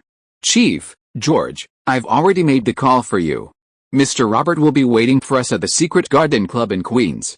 I'll go over there and meet you outside the club, okay, Chief?" George hung up the phone, glanced at the account book, which was tucked away in a backpack on the passenger seat, and then, with a throttle, headed for the Secret Garden Club. To become the Deputy Commissioner of the NYPD's 13th Precinct, George demonstrated not only his solid achievements but also his high emotional intelligence and skill. Otherwise, he wouldn't have been able to take the position of Precinct Chief. Robert De Niro, a contender in this New York City mayoral race, is one of the most popular candidates. The evidence and account books George uncovered contain incriminating material about De Niro's biggest rival in the mayoral race. He is also the backer of Chief Deepan Jones, the man who promoted George. Over the past few years, he has repeatedly solicited substantial donations from the NYPD, with the 13th Precinct being a prime recipient. Currently, all the police cars in the 13th Precinct were donated by this gentleman. His purpose in visiting his rival with incriminating material is self-evident. However, this was George's own choice. He didn't want his cases to be so arbitrarily snatched away again. In the case of the human-faced spider, George's lack of rank and influence meant that, despite being a first-hand witness, the case was snatched away by the FBI. It was precisely because of this that George, unaware of the subsequent leads in the case, failed to raise further concerns with his family. Helen was kidnapped by the mastermind. After Helen's abduction, George sought help from FBI Chief of Operations Joaquin. However, Joaquin, who had greeted him with a smile when he had previously taken a case from him, flatly refused George's request, refusing to share his leads. If it weren't for Aaron's unexpected and swift discovery of Helen, George would have lost his beloved. Afterward, although George had vowed to make Joaquin, the fat man, and the FBI pay, he knew that a deputy chief of the New York Police Department wasn't qualified to demand a heavy price from an FBI chief of operations. Therefore, he needed greater power and influence. George's actions weren't driven by personal ambition, he simply wanted to better protect his family. He wanted to prevent what happened to Helen from happening to them again. When photos of the textile factory, taken by someone unknown, circulated online, New York's social media landscape erupted again. Within a few hours, the story went viral. News that a textile factory in New York City was actually a disguised assassin organization spread rapidly throughout the city. Like rabid dogs in heat, the media, sensing the truth, flocked in wave after wave, frantically, to the cordoned-off factory. They bribed familiar officers, found suitable locations, and used remote cameras to secretly film. They even used high-tech drones to circumvent the blockade. The frantic media outlets, using every possible means, exposed more and more of the hidden secrets of the textile factory to the public. Amidst the public outcry, the New York Police Department quickly held a press conference. The commissioner of the New York City Police Department personally attended the press conference and righteously stated that the NYPD had recently made a detailed strategic plan after discovering the assassin organization. They had deployed their most elite SWAT team today, and after a massive shootout, they had annihilated the assassin organization at minimal cost. During his speech, the New York City Police Commissioner also highlighted George, who personally led the operation, and portrayed him as a hero of the NYPD. Just as the NYPD press conference concluded, the FBI emerged, announcing that during their search of the textile factory, the NYPD had discovered a ledger for a murderous organization. Using this ledger, the FBI had successfully apprehended over a dozen suspects, including a New York City Council member who had been acting as a shield for the assassins for years, and the NYPD's internal affairs chief. The revelations, one after another, were a revelation, delighting the onlookers. In an old house in Chinatown, Ailin, who had just emerged from the basement, watched the live broadcast on TV with a smile on his face. George's actions this time were truly impressive. He didn't simply expose all the individuals listed in the textile factory ledger. Instead, he teamed up with Councilman Robert to win over some and suppress others. He also eliminated several corrupt officials within the NYPD, clearing the way for George's upcoming promotion. This series of operations. I'm afraid George will soon be promoted from the position of Deputy Director of the 13th Precinct. Chapter 92. Let's do a 10-shot combo first. However, no matter how great George's gains were, they clearly couldn't be greater than what Ailin had gained. Although this operation had consumed countless hours and efforts, Ailin's gains were equally immense. Not to mention the 10,000 fate points he gained from sacrificing the Loom of Fate, and the unlocked exchange function of the Scales of Fate. Ailin also obtained the textile factory's unique formula for the medicinal wax repair fluid and a can of the finished product. Unlike the Assassin Brotherhood, which only used it as a life-saving remedy for repairing the body, Ailin, upon learning the details of this substance from the pharmacist, immediately recognized its commercial value. If he could reconstitute this medicinal wax repair fluid, he would definitely have another path to rapid wealth. Besides these, Ailin later looted the textile factory, acquiring numerous valuable items. Although the Assassin Brotherhood was an assassin organization, over its millennia of existence, it was inevitable that they would have accumulated valuable items, such as priceless jewels whose value was difficult to quantify. There were also some transcendental items that possessed special abilities but were difficult for ordinary people to utilize. While not numerous, Ailin did manage to find a few in Sloane's study. Furthermore, Ailin's greatest surprise was the discovery, after Sloane's death, of a translucent, gelatinous substance, studded with strands resembling fine blood vessels, at the spot where he lay dead. Even though Ailin had never seen it before, he instantly recognized it as a transcendental characteristic. This characteristic is released upon death by transcendence in the mysterious world. While Ailin didn't know why Sloane released this transcendental characteristic after his death, it was undeniable. To confirm its identity within the mysterious world, Ailin brought it to the balanced dimension for identification. Abyssal Pathway, Sequence 7, Serial Killer. The results didn't surprise Ailin much. The serial killer sequence surprisingly matched Sloane's identity in this world. But what good would the extraordinary properties left behind by the mysterious world sequence potion system do to me? This extraordinary property could be sold in the mysterious world, but if it were given to me... After a few seconds of silence, Ailin realized that this item, if given to him, seemed to have many uses. Whether using the exchange ability of the Scale of Fate to exchange this extraordinary property for something he desired, or using it to craft an extraordinary item with extraordinary power, it seemed like a good option. Miscalculated. After counting his rewards, Ailin contentedly summoned the Fate panel and displayed his current attributes on it. Name: Ailin. Destiny Compass. 100 destiny points per turn. Destiny Manifestation. Can manifest anything that has ever existed in the long river of fate. Exchange. After placing enough weights on one end of the scales of fate, you can exchange for anything you desire. Talent: unpredictable fate. Skills: driving, beginner, English, 12th grade, history, 12th grade, mathematics, 12th grade, chemistry, 12th grade, antique appreciation, beginner, programming, advanced, divination, intermediate, marksmanship, top level, despair gaze, beginner, combat system, sequence 8, clown, cosmic brain meditation, undergraduate, strength rating. A clown who has gradually become inhuman. Destiny points: 11,000. Origin of Destiny. 2. Compared to when the Destiny panel first appeared, the various functions on it and Ailin's skills have become much richer. Even the evaluation of Ailin's strength has risen from a rookie to a clown who has gradually become inhuman. Even more satisfying was the 11,000 fate points lying in the last column. Of these 11,000, 10,000 were the reward for sacrificing the loom of fate. The other 1,000 were the reward for killing Sloane and the remaining assassins at the textile mill. It seemed as if Sloane, already transcended and alienated, had become a singularity of fate. After destroying Sloane and the textile mill, the scales of fate had steadied the vortex that had swirled in the river of fate, reaping significant benefits. Even Ailin's fate points had increased by 1,000, totaling a full 11,000. Ailin had never been so wealthy. Ailin had previously tested and found that conjuring a Sequence 7 Magician's Potion only required 3,000 fate points. Even taking away the 3,000 fate points reserved for conjuring the Magician's Potion, Ailin still had a whopping 8,000 fate points at his disposal. 8,000 fate points, if used in the fate compass, would be enough for 8 10-draw rounds. Even if his luck wasn't so great this time, 8 10-draw rounds would still yield a good deal. Although Ailin had already ascended to Sequence 8, the Joker, he still felt insecure in this dangerous Marvel universe. Therefore, he needed to grow stronger as quickly as possible. Furthermore, Ailin believed the stronger he became, the easier it would be to earn fate points in the future. Just like when he was trying to contain the forbidden object in the Morning Star Inn and calm that singularity of fate, Ailin had to act as a fortune teller, tricking Coulson into helping him complete the task.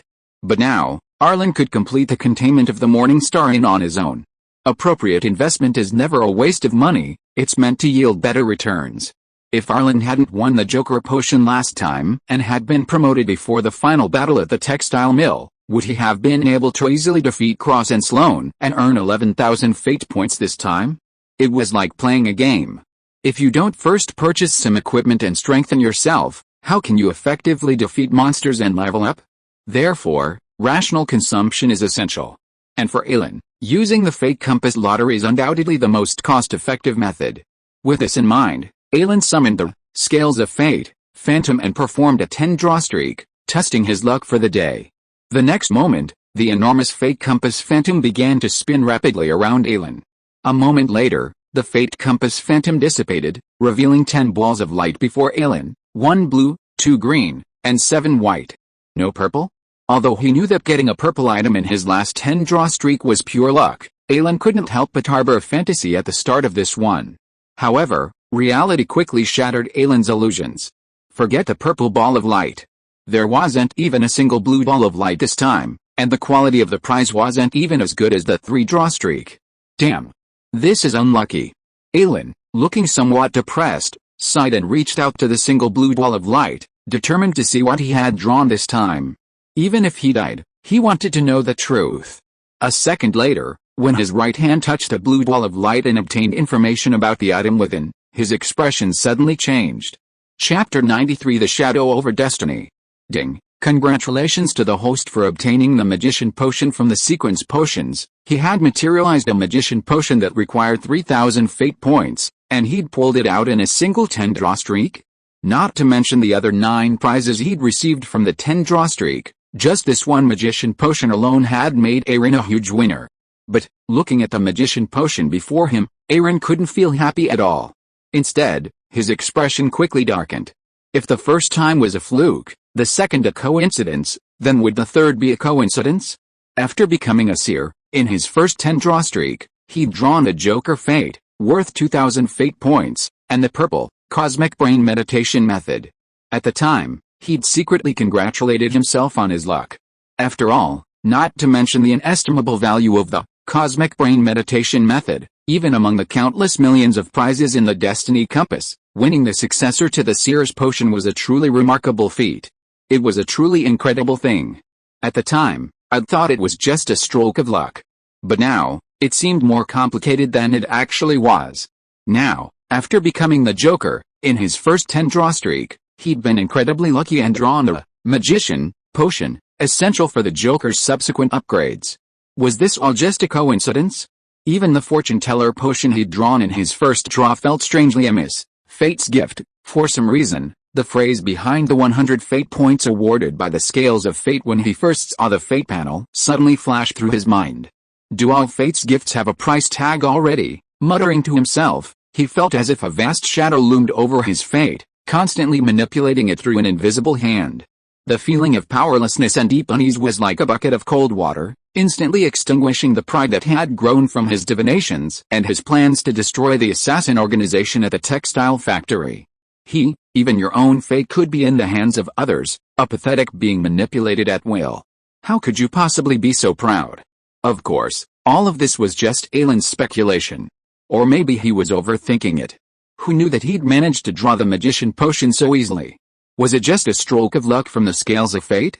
After taking a deep breath, Ailin quickly regained his composure and grasped the tube of magician potion, which shone with a strange luster.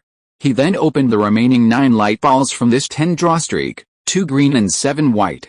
The 2 green balls each yielded a strong healing potion, and a strengthening stone. Strong healing potion, ingested, it rapidly heals injuries up to fatal. The strong healing potion's description was unusually simple, yet its effects were incredibly powerful, a life-saving treasure. As for the properties of the other strengthening stone, Ailin was a bit more puzzling. Strengthening stone, forged by celestial carry, it can unconditionally strengthen a weapon once. Features: the strengthening stone contains special strengthening rules, but not every strengthening will succeed. If the strengthening fails, the power of the rules contained in the strengthening stone could easily destroy the strengthened item. So, you understand. Note: strengthening carries risks, so forging requires caution. Young man, would you like a strengthening? Not to mention the strengthening stone that brought back bad memories for Ailin. Several useful items also appeared in the remaining 7 balls of white light.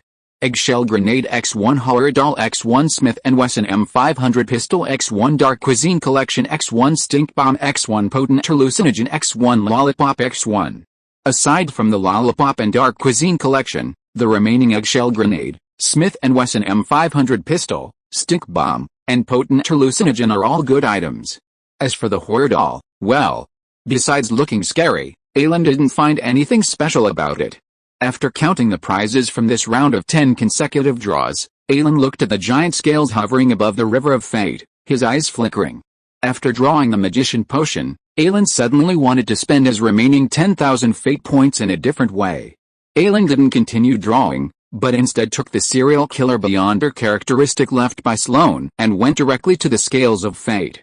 Ailin didn't know how to forge, and couldn't forge this Beyonder characteristic into an Beyonder item. He simply decided to trade it for something he wanted. Exchange. Almost as soon as Ailin finished speaking, a smaller projection of the scales of fate appeared before him. Seeing this smaller projection, Ailin quickly understood its use. After telling the smaller scales of fate what he wanted, Ailin placed the serial killer Beyonder characteristic on one end of the smaller scales of fate. He didn't know if it was just an illusion. As he presented the serial killer's Beyonder characteristic, Ailin seemed to sense a faint sense of disdain. It was like seeing trash he had thrown away being picked up again. However, the feeling was fleeting, and Ailin wasn't sure if it was an illusion. Soon, Ailin turned his attention to the several phantoms that began to form on the other side of the scales of fate. The first phantom was a bloody Taisui, blood and flesh Taisui, a unique creature from a certain world. After consuming sufficient water and nutrients, it can rapidly grow a large amount of flesh and blood suitable for human use. Note: the effects of eating blood and flesh Taisui are unknown. Excessive consumption of Taisui flesh seems to cause some mysterious transformation. The second was a massive, bloody mass of flesh, endless flesh and blood dropped by an unknown entity, imbued with incredible vitality. Even if destroyed billions of times, it can quickly generate new flesh and blood, restoring its original state. Note: life is endless. Flesh and blood are endless. Until the vitality within this flesh and blood is exhausted, this piece of meat can never be completely cut. However, it doesn't look very tasty. The third phantom was a massive, technologically advanced machine. Meat synthesizer, a special artifact from a certain technological world. According to the recipe recorded on the synthesizer, you can input materials and synthesize large quantities of artificial meat. Note: this product contains recipes for thousands of high-quality meat flavors, and you can choose any of them. Based on the value of the serial killer's Beyonder characteristic, Ailin can choose to exchange it with one of the 3 phantoms condensed by the scales of fate. Chapter 94 Unexpected Call. Ailin didn't exchange these things for himself, but for the little monster. The little monster has the ability to devour and decompose the flesh and souls of all living things, turning them into cornerstones to build a home. As long as the little monster eats enough flesh and souls, It can continuously upgrade Ailin's house, step by step turning it into the strongest fortress. A large number of souls are not easy to get. But Ailin can still get something like flesh and blood. There's even a large amount of meat that can be purchased directly in the supermarket. However, if there is no proper reason, if a person buys a large amount of meat, it will soon attract the attention of those with ulterior motives. Ailin didn't do this before. But after extracting the magician potion, Ailin changed his mind. Even if it costs a certain price, Ailin hopes to build the little monster into an indestructible fortress as soon as possible. Perhaps only in this way can Ailin gain some fragile sense of security. Blood and flesh tai sui, endless flesh, meat synthesizer. According to the scales of fate, these three items are all worth as much as the Beyonder trait left by Sloane, and can all satisfy the monster's need for flesh and blood. Of these, the technological, meat synthesizer, is the most harmless, using only a few artificial materials to create thousands of different flavors of synthetic meat. However, the quality of the synthetic meat produced by this machine is also the lowest. The most effective is endless flesh, a mass of flesh dropped by an unknown entity, imbued with incredible vitality and of the highest quality. However, no one knows how long this supposedly endless flesh can be digested by monsters. The blood and flesh tai sui, on the other hand, is of unknown value. Ailin doesn't know what effects excessive consumption of tai sui flesh will have on monsters, whether good or bad. After a moment's deliberation, Ailin ultimately chose to exchange the mass of endless flesh for no other reason than its highest quality. After Ailin selected his target, soon, a massive, bloody hunk of flesh condensed on the other side of the scales of fate's projection. For some reason, seeing this bloody hunk of flesh, Ailin suddenly felt a strong urge to eat. This bloody hunk of flesh looked truly delicious. If only Ailin's spirit hadn't been condensed within the scales of fate, Ailin might have been tempted to pounce and take a bite of it. What the hell? Why would I even crave a bloody mass of raw flesh? I don't even know what kind of flesh this is. Quickly dismissing the terrifying thought, Ailin exited the scales dimension. After a feeling of weightlessness, Ailin quickly returned to the real world. In his hand, he clutched the massive, bloody hunk of flesh. Little monster, he called softly. Like a husky, the little monster appeared from under Ailin's nose. As soon as it appeared, its gaze was drawn to the bloody hunk. Instinct told it that eating this massive piece of meat would be immensely beneficial. But the monster's gaze lingered on the massive mass for less than a second before returning to Ailin. Rather than instinctively yearning, the monster preferred clinging to its master. Called to the spot, the monster, somewhat excited, extended its large, cleanly scrubbed tongue, seemingly ready to engage in intimate affection. It licked Ailin's other hand in a variety of patterns, seemingly expressing affection for Ailin while also questioning why Ailin had called it. Okay, stop licking. You've licked my hand so raw. After soothing the monster's excited tongue, Ailin patted the monster's lid and said, "Little monster, open your mouth wider." Swish. The monster's mouth opened almost instantly, its mouth so twisted that it could almost fit a large round table. Well done. After praising it, Ailin directly tossed the ball of endless flesh in his other hand into the monster's gaping maw. After dropping the large mass of flesh into the monster's mouth, Ailin withdrew his hand and subconsciously licked his blood-stained right hand. The next second, an indescribable feeling of nausea washed over Ailin, causing him to dry heave. He quickly ran to the sink, frantically rinsing his tongue with water, and then repeatedly washing his blood-stained right hand. The nausea that surged into his head finally subsided. Only then did Ailin fully understand the meaning of the endless flesh description, which said the mass of flesh seemed a little unpalatable. It wasn't unpalatable, it was practically like eating canned herrings. If I find it so unpalatable after just one lick, what about the monster? Thinking of this, Ailin placed his hand on the head of the monster, who had unknowingly sauntered back to him, and asked, "Sorry, little monster. I was so focused on the quality when exchanging this just now that I forgot how it tasted." Delicious. More energy, stronger. Sensing the monster's emotions, Ailin discovered that its sense of taste seemed different from humans. Things that Ailin found unpalatable seemed delicious to it. Furthermore, the endless flesh and blood contained incredible vitality. Every bit the monster digested allowed it to rapidly grow. It was like an inexhaustible mass of flesh for the monster to devour. Not only would the monster already find it palatable, but even if it didn't, it would likely be eager to devour it. This way, it could grow faster, making its body stronger and more powerful. allowing it to better protect its master. Ding-ling-ling, ding-ling-ling. Just then, the sound of a phone ringing suddenly reached Ailin and the monster's ears. Huh? Ailin, who was somewhat puzzled, wiped the water stains on his hands, then walked to the sofa and picked up his mobile phone which had been placed on the sofa. The number displayed on the phone was a number Ailin had never seen before. Who is calling me at this time? With a hint of doubt, Ailin pressed the answer button. Hello, who is that? To Ailin's surprise, the voice coming from the other end of the phone was not any voice that Ailin was familiar with, but a cold child's voice. I am Yuan Nan, you can also call me Métis. If I dialed the wrong number correctly, you should be Ailin, Yuan Nan? Métis? After a moment of hesitation, Ailin immediately remembered that this was the Chinese and English name of Uncle Yuan's daughter, Xiao Nanan. Why would Xiao Nanan call me? Is it Aunt Feng who wants to talk to me? Thinking of this, Ailin asked, what's wrong, Xiao Nanan? Is it Aunt Feng who wants to talk to me? No, it's not my mother who is looking for you, but me. Chapter 95, Disturbed Divination. No, it wasn't my mom who called you, it was me. It wasn't Aunt Feng who called me, but little Nanan? What did that mean? Yuan Nan, on the other end of the line, seemed to have anticipated Ailin's confusion and continued, my mom's in trouble. I need your help saving her, so I called you. Upon hearing this, Ailin's brows furrowed, and he straightened up. He asked in a deep voice, what's going on? Aunt Feng and little Nanan were the only relatives Uncle Yuan had left in this world. Uncle Yuan had helped Ailin when he first crossed over, even dying because of it. Now that Aunt Feng was in trouble, Ailin couldn't ignore it, no matter what.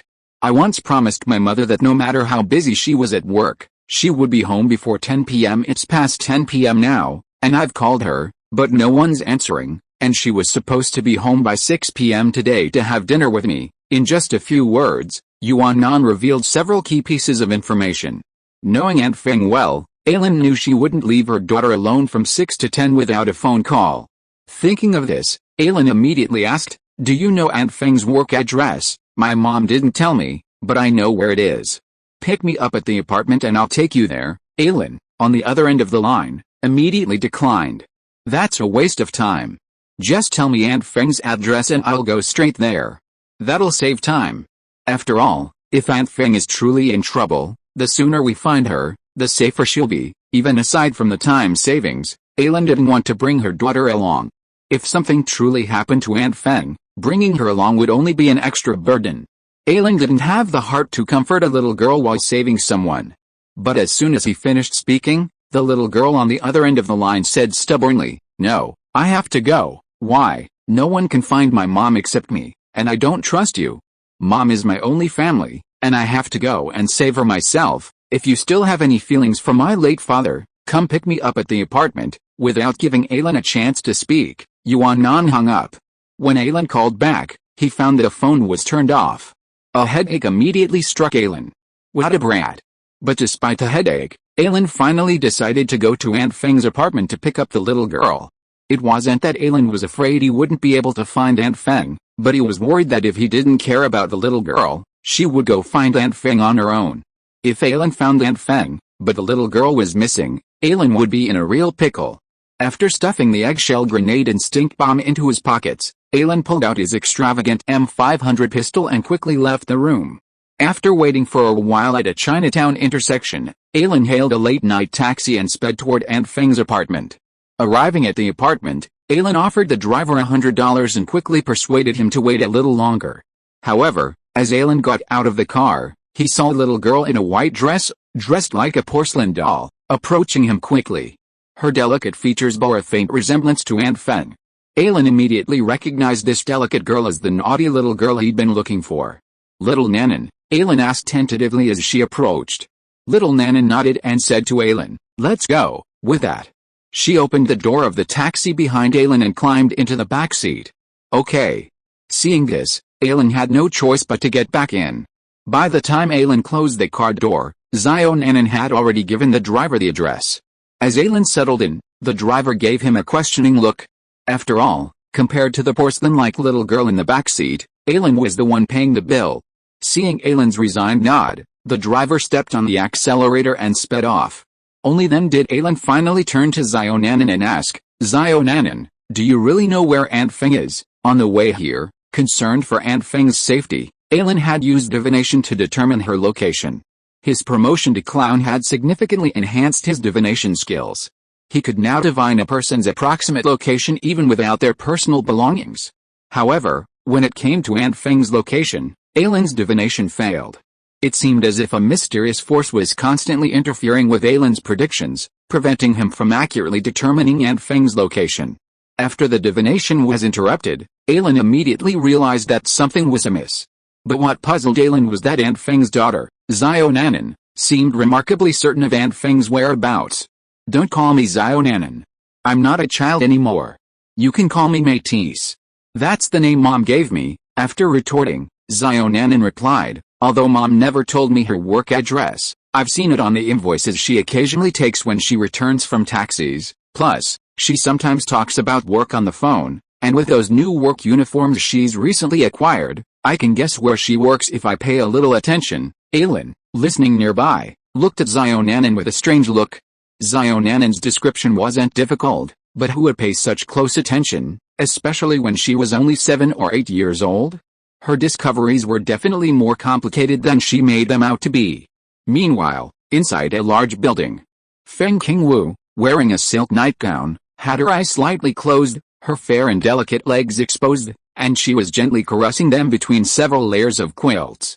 Her beautiful face was tightly locked, and her hands unconsciously wanted to grab something, but she couldn't grab anything. Half asleep and half awake, she kept trying to open her eyes, but she couldn't open them. In the end, even her thoughts became gradually scattered. Between sleep and wakefulness, she felt a little warm in her stomach and body. Faintly, in her dream, she seemed to see a dark night sky dotted with bright stars. Countless shining stars were connected to each other, and vaguely formed a strange pattern. If you're listening to this novel on a channel other than Fanfic World, it means they downloaded and uploaded it without effort. We cordially invite you to visit our channel, Mundo Fanfic Novelis. There you'll find the original version of this story and you can explore many other novels of various genres. We're waiting for you to immerse yourself in a world of incredible novels. Chapter 96 Astronomy School. In order to lift the ban, I have been chemically castrated several times. After going back and forth, I feel that it does not have the flavor I originally wanted to write. I will just make do with it. Feng Qingwu's bedside. An exceptionally handsome and elegant man wearing a white linen priest robe and holding a black book in his hand was gently flipping through the black book in his hand. Just as Feng Qingwu saw the dark night sky and the strange pattern composed of countless shining stars in her dream, the elegant and handsome man seemed to sense something and raised his head slightly. He took out a silver pocket watch from his pocket, checked the time on it, and then revealed a regretful expression. 3 hours and 17 minutes. Even after taking the secret potion, it still took more than 3 hours to sense it? Your aptitude is even worse than I imagined, already exceeding the standard by 17 minutes. What a shame. It seems you're ultimately unworthy of joining us. With that, the elegant man closed the black book in his hand, took the starry sky pendant from Feng Qingwu's neck, then stood up, opened the door to the room, and left without a backward glance. It seemed as if Feng Qingwu, having exceeded the standard by 17 minutes, had lost her worthy of his attention. Even though her aptitude far surpassed that of an ordinary person. The moment the elegant man stepped out of the room, a sound like a bubble of illusion suddenly echoed in the room. With the sound of the shattering illusion, the bedroom seemed to have broken through some barrier, suddenly regaining contact with the real world. Then, a cacophony of noises and chaotic sounds from outside the door quickly reached the bedroom, along with chaotic and frantic shouts. Outside the bedroom. Throughout the rooms of this vast building, men of high rank and elegance, their eyes reddened as they indulged their most primal desires. A mingled melding of aromas filled the air, painting a vast floating world painting within the villa. In the center of the building's lobby, wisps of pale pink smoke rose from a bronze incense burner. As the pink smoke spread, the crimson hue in the eyes of those frantically releasing their lust intensified. It was almost predictable. If this elegant man hadn't blocked Feng Qingwu's room from the outside world, Feng Qingwu might have become part of that vast floating world painting. After exiting the seemingly blocked bedroom, the elegant man, dressed as a priest, walked directly to the bronze incense burner emitting curling smoke in the center of the hall. He carefully examined the clearly unusual incense burner and finally nodded slightly. Interesting, can it inspire desire in those within a certain radius? Such a rare ability. I wonder whose aura this incense burner is imbued with. As he spoke, the elegant man in priest's attire reached out, intending to take this extraordinary object, imbued with the aura of a certain being, back for further study. But just then, a sharp shout rang out in his ear. Get out of there, you bastard.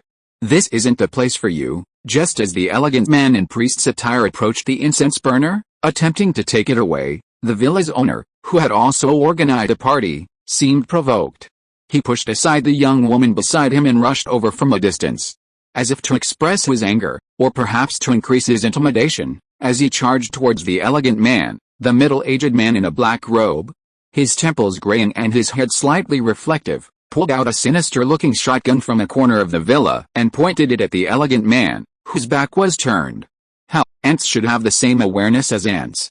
Why are you courting death? The elegant man, his back to the black-robed man, a gloomy look flashed in his eyes as he was pointed at by the shotgun.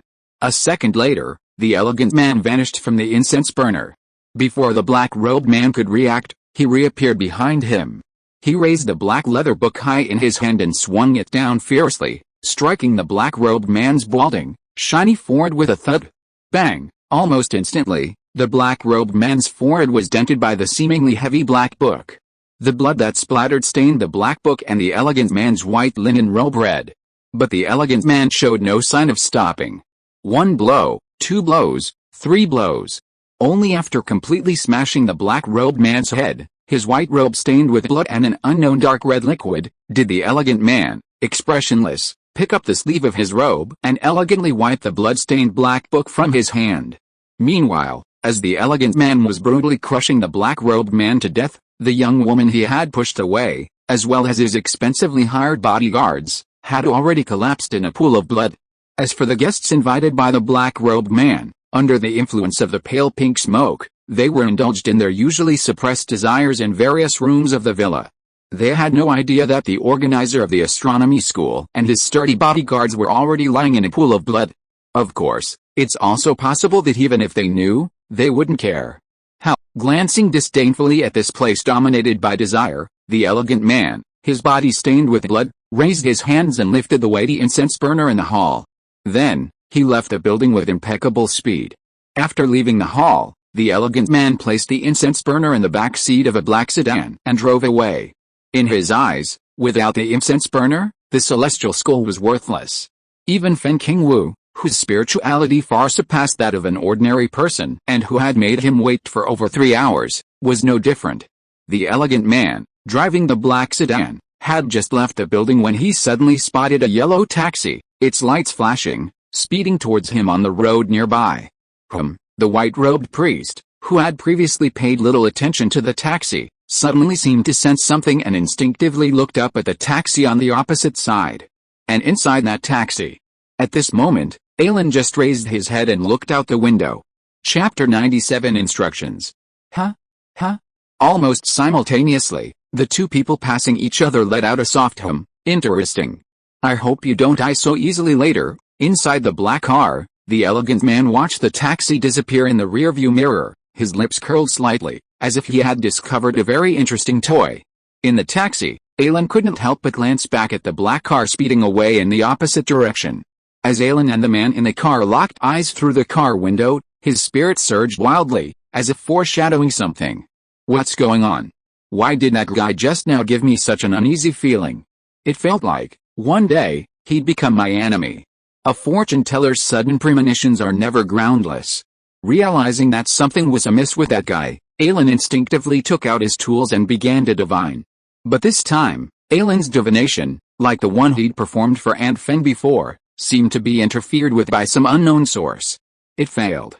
Failed again. If the sudden impulse sparked by their previous glance wasn't enough to convince Ailin, then this divination confirmed it directly. There was definitely something fishy about the person who had just gone against them. Divination wouldn't fail for no reason. How could this seemingly interference-like method be exactly the same as the one he'd encountered when he divined Aunt Feng's location? Could Aunt Feng's disappearance also be related to that person? Just as Ailin was about to turn around and chase the speeding black car, The little girl sitting beside him suddenly said, "We're here." Hearing her voice, Ailin turned around and saw a magnificent monastery. A sign for the astronomy school blared brightly at the entrance. Astronomy school. It was actually here. Ailin was slightly taken aback when he saw the sign hanging at the door. The Latino driver in front of them, upon seeing the nudist school sign, also seemed to be looking at Ailin and Xionanin with a strange look. Almost subconsciously, Ailin asked Xionanin, who was standing beside him, "Auntie Feng works here." Previously, while researching online literature and books on divination, Ailin had come across references to this nudist sect. This sect had suddenly gained popularity among a certain demographic in New York in recent years. It espouses the principle of not wearing clothes, returning to nature, and indulging one's instincts, believing that this state of mind can lead to spiritual liberation. Because of this unique philosophy, this sect is not accepted by mainstream society, but it has become incredibly popular among a small, select group of people. Facing Ailin's incredulous gaze, Xionanin replied frankly, "Is it strange? My mom doesn't have a high level of education, and she's Asian. Those respectable, well-paying, and comfortable jobs are out of the question for her. She only managed to get the job as the financial accountant here because she had some connections, and my mom's good looks and strong accounting skills helped her snatch this lucrative job from a bunch of white people." Perhaps it was because Xionanin's words were too real, but Ailin and the Latino driver in the front seat fell silent. Yes. In this country that values freedom and equality above all else, there's no such thing as true equality. The Latino driver seemed to resonate with Xionanin's words. The strange look in his eyes quickly vanished, and his gaze towards Xionanin was filled with sympathy and admiration. Of course, this sympathy and admiration was for Xionanin's mother. Ailin pondered this thought. It seemed more than just a temporary monetary compensation. What Aunt Feng needed more right now was a stable, relatively respectable, high-paying job. After silently exiting the car, Ailin handed his phone to Xionanin and said, "If Aunt Feng is truly missing here, then this astronomy school is clearly not safe. I'll go inside and check the situation. You wait in the car. The first number on your phone is the personal number of Chief George Stacy of the 13th Precinct of the New York Police Department.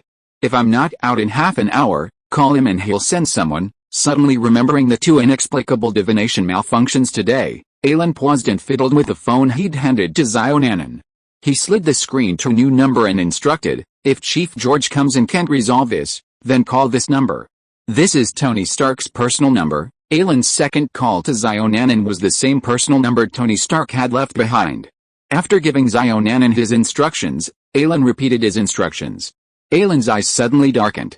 He addressed the Latino driver, whose gaze was hollow and slightly bewildered, and said, "Protect her here.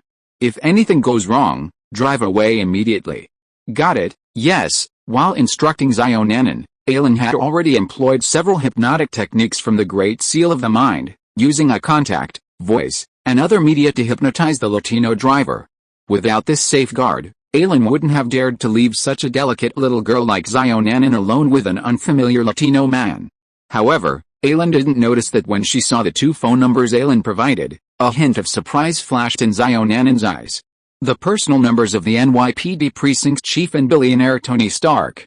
"This guy seems to be more powerful than I thought." And as Ailin silently hypnotized the Latino driver, a flicker of shock crossed Xionanin's eyes. Ailin also noticed the look of surprise and shock in Xionanin's eyes. But at this moment, Ailin simply regarded it as Xionanin's surprise that he knew so many important people. After instructing Xionanin and the driver, Ailin got out of the car and disappeared in front of them in a flash. After getting out of the car, Ailin did not rashly enter the villa, or monastery, named after the School of Astronomy. He carefully walked around the villa and planned several escape routes. Ailin took out a crystal ball again and made a divination. But this time. Chapter 98. Do you still want me to watch you take my mother to the hotel? This time, however, Ailin successfully divined Aunt Feng. A surge of spiritual energy surged, and the shadow of the massive villa quickly appeared within the crystal ball. As the view continued to descend, the silhouette grew clearer and larger. Soon, Ailin spotted Aunt Feng in a room with a balcony, dressed in a silk nightgown and reclining on a luxurious bed. Having located Aunt Feng, Ailin was about to conclude his divination when inspiration suddenly struck, and the image within the crystal ball plummeted downward. As the image plummeted, Ailin saw the entangled figures of men and women within the villa, and the bodies lying on the first floor. But even after these observations, the falling image within the crystal ball didn't stop. It rapidly jumped from room to room. Although each room was only a fleeting glimpse, Ailin quickly captured the unique devices within each of the shifting rooms, each emitting a flashing red light. Finally, the image in the crystal ball froze on a series of clear timepieces.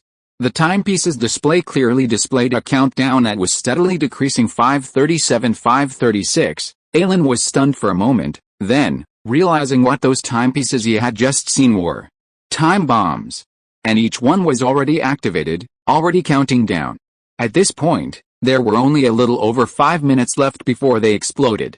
Damn! How could such a thing exist here? Ailin took a deep breath and, without further thought, ran directly towards the room with the balcony he had seen Aunt Feng in.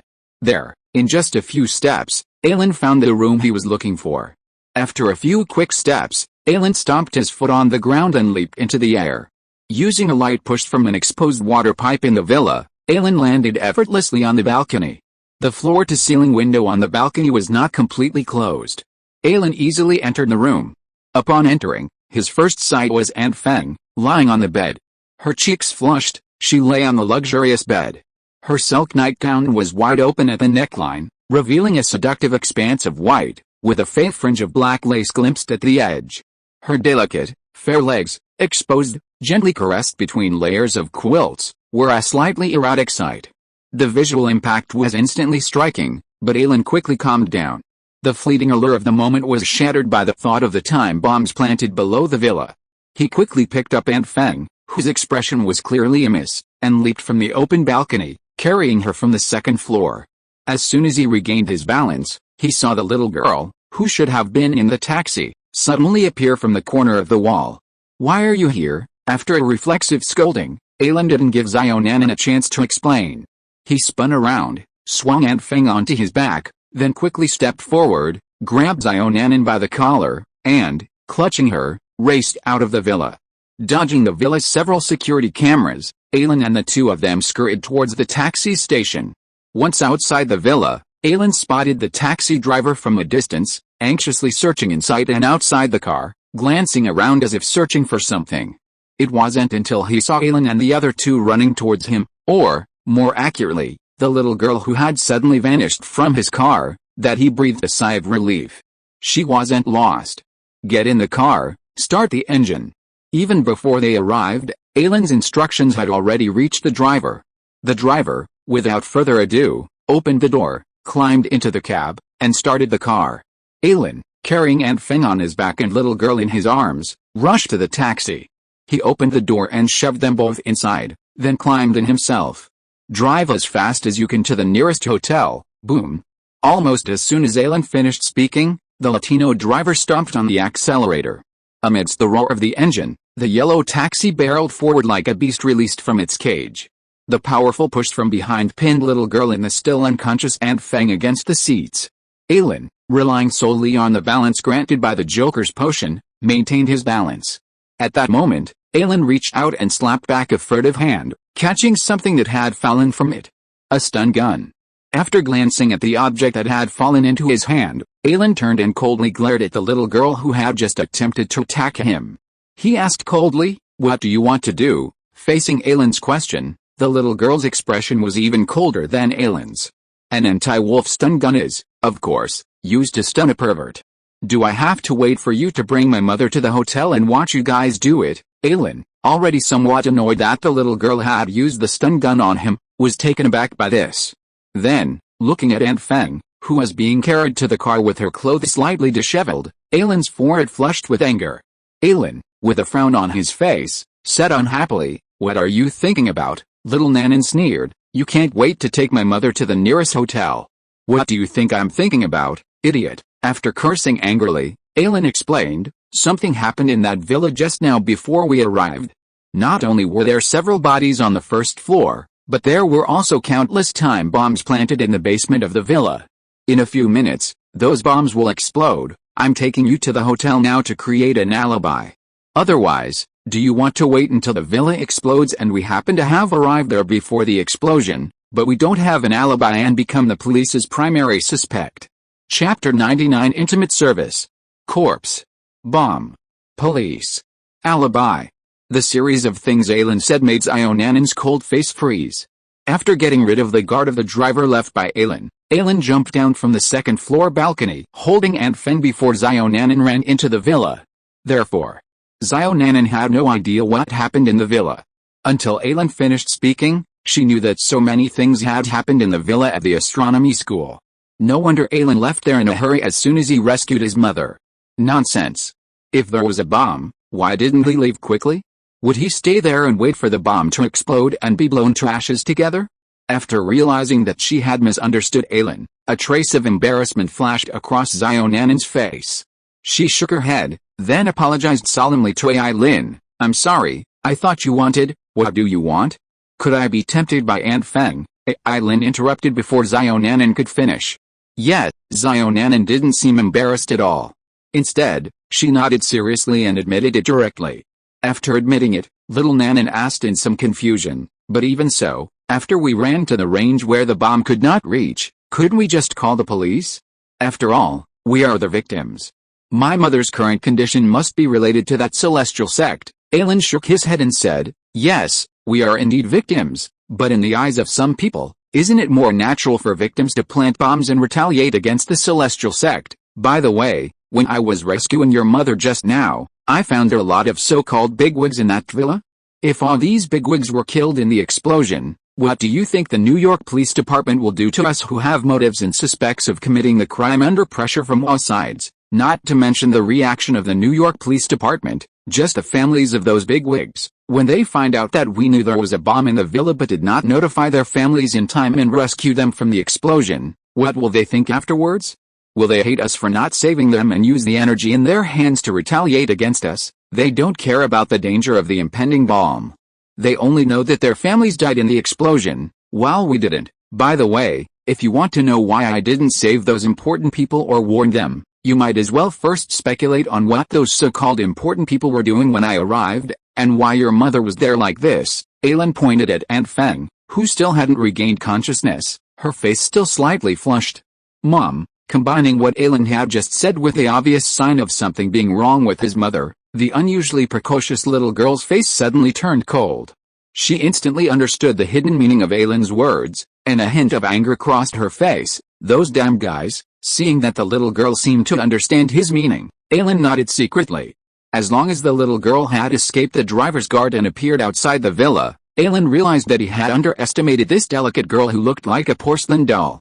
Later, when Xionanen took the opportunity to attack him with a stun gun, Ailin was even more convinced of her precocious intelligence. Otherwise, Ailin wouldn't have needed to say so much to a child. So, rather than waiting for the hassle of calling the police, we might as well create an alibi before the bomb goes off. This way, we can avoid a lot of trouble later. We left directly after rescuing Aunt Feng. We didn't stay outside the villa for long, and there wasn't much surveillance along the way. If we speed up, we can easily prove our alibi and avoid any further trouble. So, of course, Ailin's confidence in this approach stemmed primarily from his predictions of this escape route before entering the villa. According to Ailin's divination, this method was the safest and most feasible of all. After leaving the villa, Ailin discovered that the surveillance around the astronomy school villa was even less, which further solidified his decision. Actually, this wasn't surprising. This nudist school was originally designed to secretly entertain the upper-class elite and influential figures. If there were a large number of surveillance cameras installed nearby, how could they enjoy their gatherings? Before each gathering, members of the nudist school would even bribe the police to secretly disable the surveillance cameras installed on the roads near the villa, under the guise of maintenance or other pretexts, to facilitate the secretive arrival of these higher-ranking figures. However, they didn't expect that their usual actions would be exploited by the elegant men in Ailin this very night. The Latino driver was a skilled driver. After a quick 2-minute dash, he pulled a taxi to a decent-looking hotel. Ailin glanced at the dimly visible surveillance cameras in the hotel lobby and nodded slightly. After using hypnosis to make the taxi driver forget part of what happened after meeting Ailin and fabricating a false memory for him, Ailin and Xionanen helped Aunt Feng, now wearing Ailin's coat, to the hotel lobby. Fortunately, it was still quite chilly in Chianki. Ailin had thrown on a mid-length coat after leaving the house, otherwise he wouldn't have been able to hide Aunt Feng's subtle beauty. After entering the hotel, Ailin, who had deliberately shown his face under surveillance, went to the front desk and requested a suite. Ailin had prepared several excuses for when the hotel inquired about Aunt Feng. But who knew? After Ailin provided the funds, the front desk swiftly issued the room card without a single question. It seemed they were accustomed to this kind of situation. Such thoughtful service. The moment Ailin received the room card, the countdowns on all the time bombs in the villa of the astronomical school suddenly reached 0. Then, 6 time bombs, faintly forming a hexagram, exploded with a resounding roar. The deafening explosion resounded for dozens of miles. The blinding flames, blazing like a lit torch under the starry sky, blazed like a single, blazing torch. Chapter 100 Destiny Manifested. After staying at the hotel until dawn, and seeing no police approaching, Ailin escorted Aunt Feng and Xiaonanan, who had regained consciousness, to their apartment. He then left amidst Aunt Feng's profuse gratitude. By the time Ailin returned home, it was nearly noon. Upon returning home, Ailin couldn't help but recall the man they had passed by the previous night. After entering the hotel yesterday, Ailin was almost certain that the reason his divination on Aunt Feng had failed was due to that man. He even suspected that the deaths on the first floor of the astronomy school and the time bombs in the basement were planted by him. A spiritual warning. A destined enemy? This world seems to be getting more and more interesting, but I need to become stronger as soon as possible. After making himself a hearty and nutritious lunch, Ailin re-entered the Libra dimension. Although interrupted by Xiaonanan's sudden call, Ailin hadn't forgotten that he still had 10,000 fate points to use. Once again in the Libra dimension, Ailin gazed at the scales of fate, perched on the edge of the silver river of fate, supported by white mist. Then, he called out in his heart. Manifest, twins, ding. Spend 10,000 fate points to manifest a special talent, twins, yes, ding. Manifestation successful, transformation begins. The next second, a silvery white light emanated from the scales of fate's main body and sank into Ailin's body. This was the scales of fate, having just momentarily escaped into the endless river of fate, intercepted a special soul talent from within it and copied it into Ailin's soul. The twins' talent, which had cost Ailin 10,000 fate points to manifest, was certainly no simple feat. Talent, twins, ability 1, twin, able to rip one soul in half, permanently condensing it into a single clone with all the abilities of the original. Ability 2, twin, the clone is immortal, the soul is indestructible. The death of either the original or the clone is not truly complete. With a partial price paid, they can be reborn beside the other. Ability 3, twin fusion, when the split twins merge again, they unleash unimaginable power. Ability 4, the vast array of innate abilities clearly demonstrates the power of this innate ability. Especially the twin talent, which allows one to rip half of a soul apart and permanently condense it into a clone with all the abilities of the original, and the twin talent, which allows the clone to be immortal and the soul to be indestructible, is simply insanely powerful. With this talent, Ailin's ability to survive is immensely enhanced. Even if Thanos' snap truly happened in the future, with his twin talent, Ailin would have twice the chance of surviving. Moreover, with 2 bodies, Ailin, having mastered the art of impersonation, could digest potions at twice the rate. Of course, Ailin's desire to manifest this ability wasn't limited to this. This, too, was a test of fate. A little while later, the brick wall beside Ailin's house began to creep with a strange movement. The next second, a figure wearing sunglasses and a hood was vomited out of the wall. Luckily, it was getting dark, and this narrow alley, less than a meter wide, was usually deserted. Otherwise, anyone witnessing the scene would have had a heart attack. The person ejected by the wall, however, seemed unfazed. After stretching, Ailin adjusted his oversized sunglasses. Then reached out and gently tapped the wall behind him that had ejected him. Suddenly, a bulging backpack was ejected from the wall once again. Ailin picked up the bulging black backpack, dusted it off, and slung it onto his back. He staggered out of Chinatown, under the flickering lights. On the second floor of the house, yet another pale-faced Ailin stood silently by the window, watching himself depart from afar. The Ailin who left Chinatown was the clone Ailin had created using his twin powers. Or perhaps it would be more appropriate to describe him as another Ailin. When whose soul was torn apart, splitting it in two, if the original Ailin carried more of the lawful and kind side of his original soul, then the other Ailin carried the chaotic and mad side of the original Ailin's soul. This was why Ailin had released the clone immediately after creating it. After leaving Chinatown, the other Ailin wandered the streets of New York, momentarily unsure of where to go. Carrying his backpack, he wandered the streets of New York like a wandering spirit, turning from side street to side street. By the time he finally emerged from that state and regained his focus, an hour had passed. Perhaps to minimize interference with the clone, Ailin's original self had given him no plans other than to become stronger as quickly as possible. This was why Ailin was feeling somewhat lost. Since he didn't know where to go, he might as well use divination to decide. But first, he had to figure out the divination tools. Turning his head, Ailin happened to catch a glimpse of a vintage suit store not far from him. In the window facing the street, mannequins were clad in exquisitely crafted shirts, trousers, vests, ties, and even pairs of leather shoes. Of course, Ailin wasn't drawn to the clothes. What caught his attention was the canes held by the mannequins. After taking a look at the suit store, Ailin's eyes rolled, and he turned and walked in. A few minutes later, Ailin, dressed in a black suit, bow tie, and top hat, walked out carrying a heavy black and silver cane. Whoosh! As he left the store, Ailin waved his black and silver cane. Feeling the heavy texture of the cane and the piercing sound of it ripping through the air as he swung it, Ailin nodded in satisfaction. Not bad. Hitting someone with this cane would surely hurt. A bit of Mr. K's style. Of course. Ailin didn't buy this black and silver cane to emulate Mr. K, he intended to use it for divination. Cane divination, for guidance, is both simple and practical. Since Ailin had no destination at the moment, he decided to follow the cane's lead. End of this chapter. Thank you very much for reaching the end. Don't forget to like. Looking for more exclusive content and immediate access? Subscribe to our Patreon. Remember, every like, subscription, or donation encourages us to continue. Thanks to everyone, see you in the next video.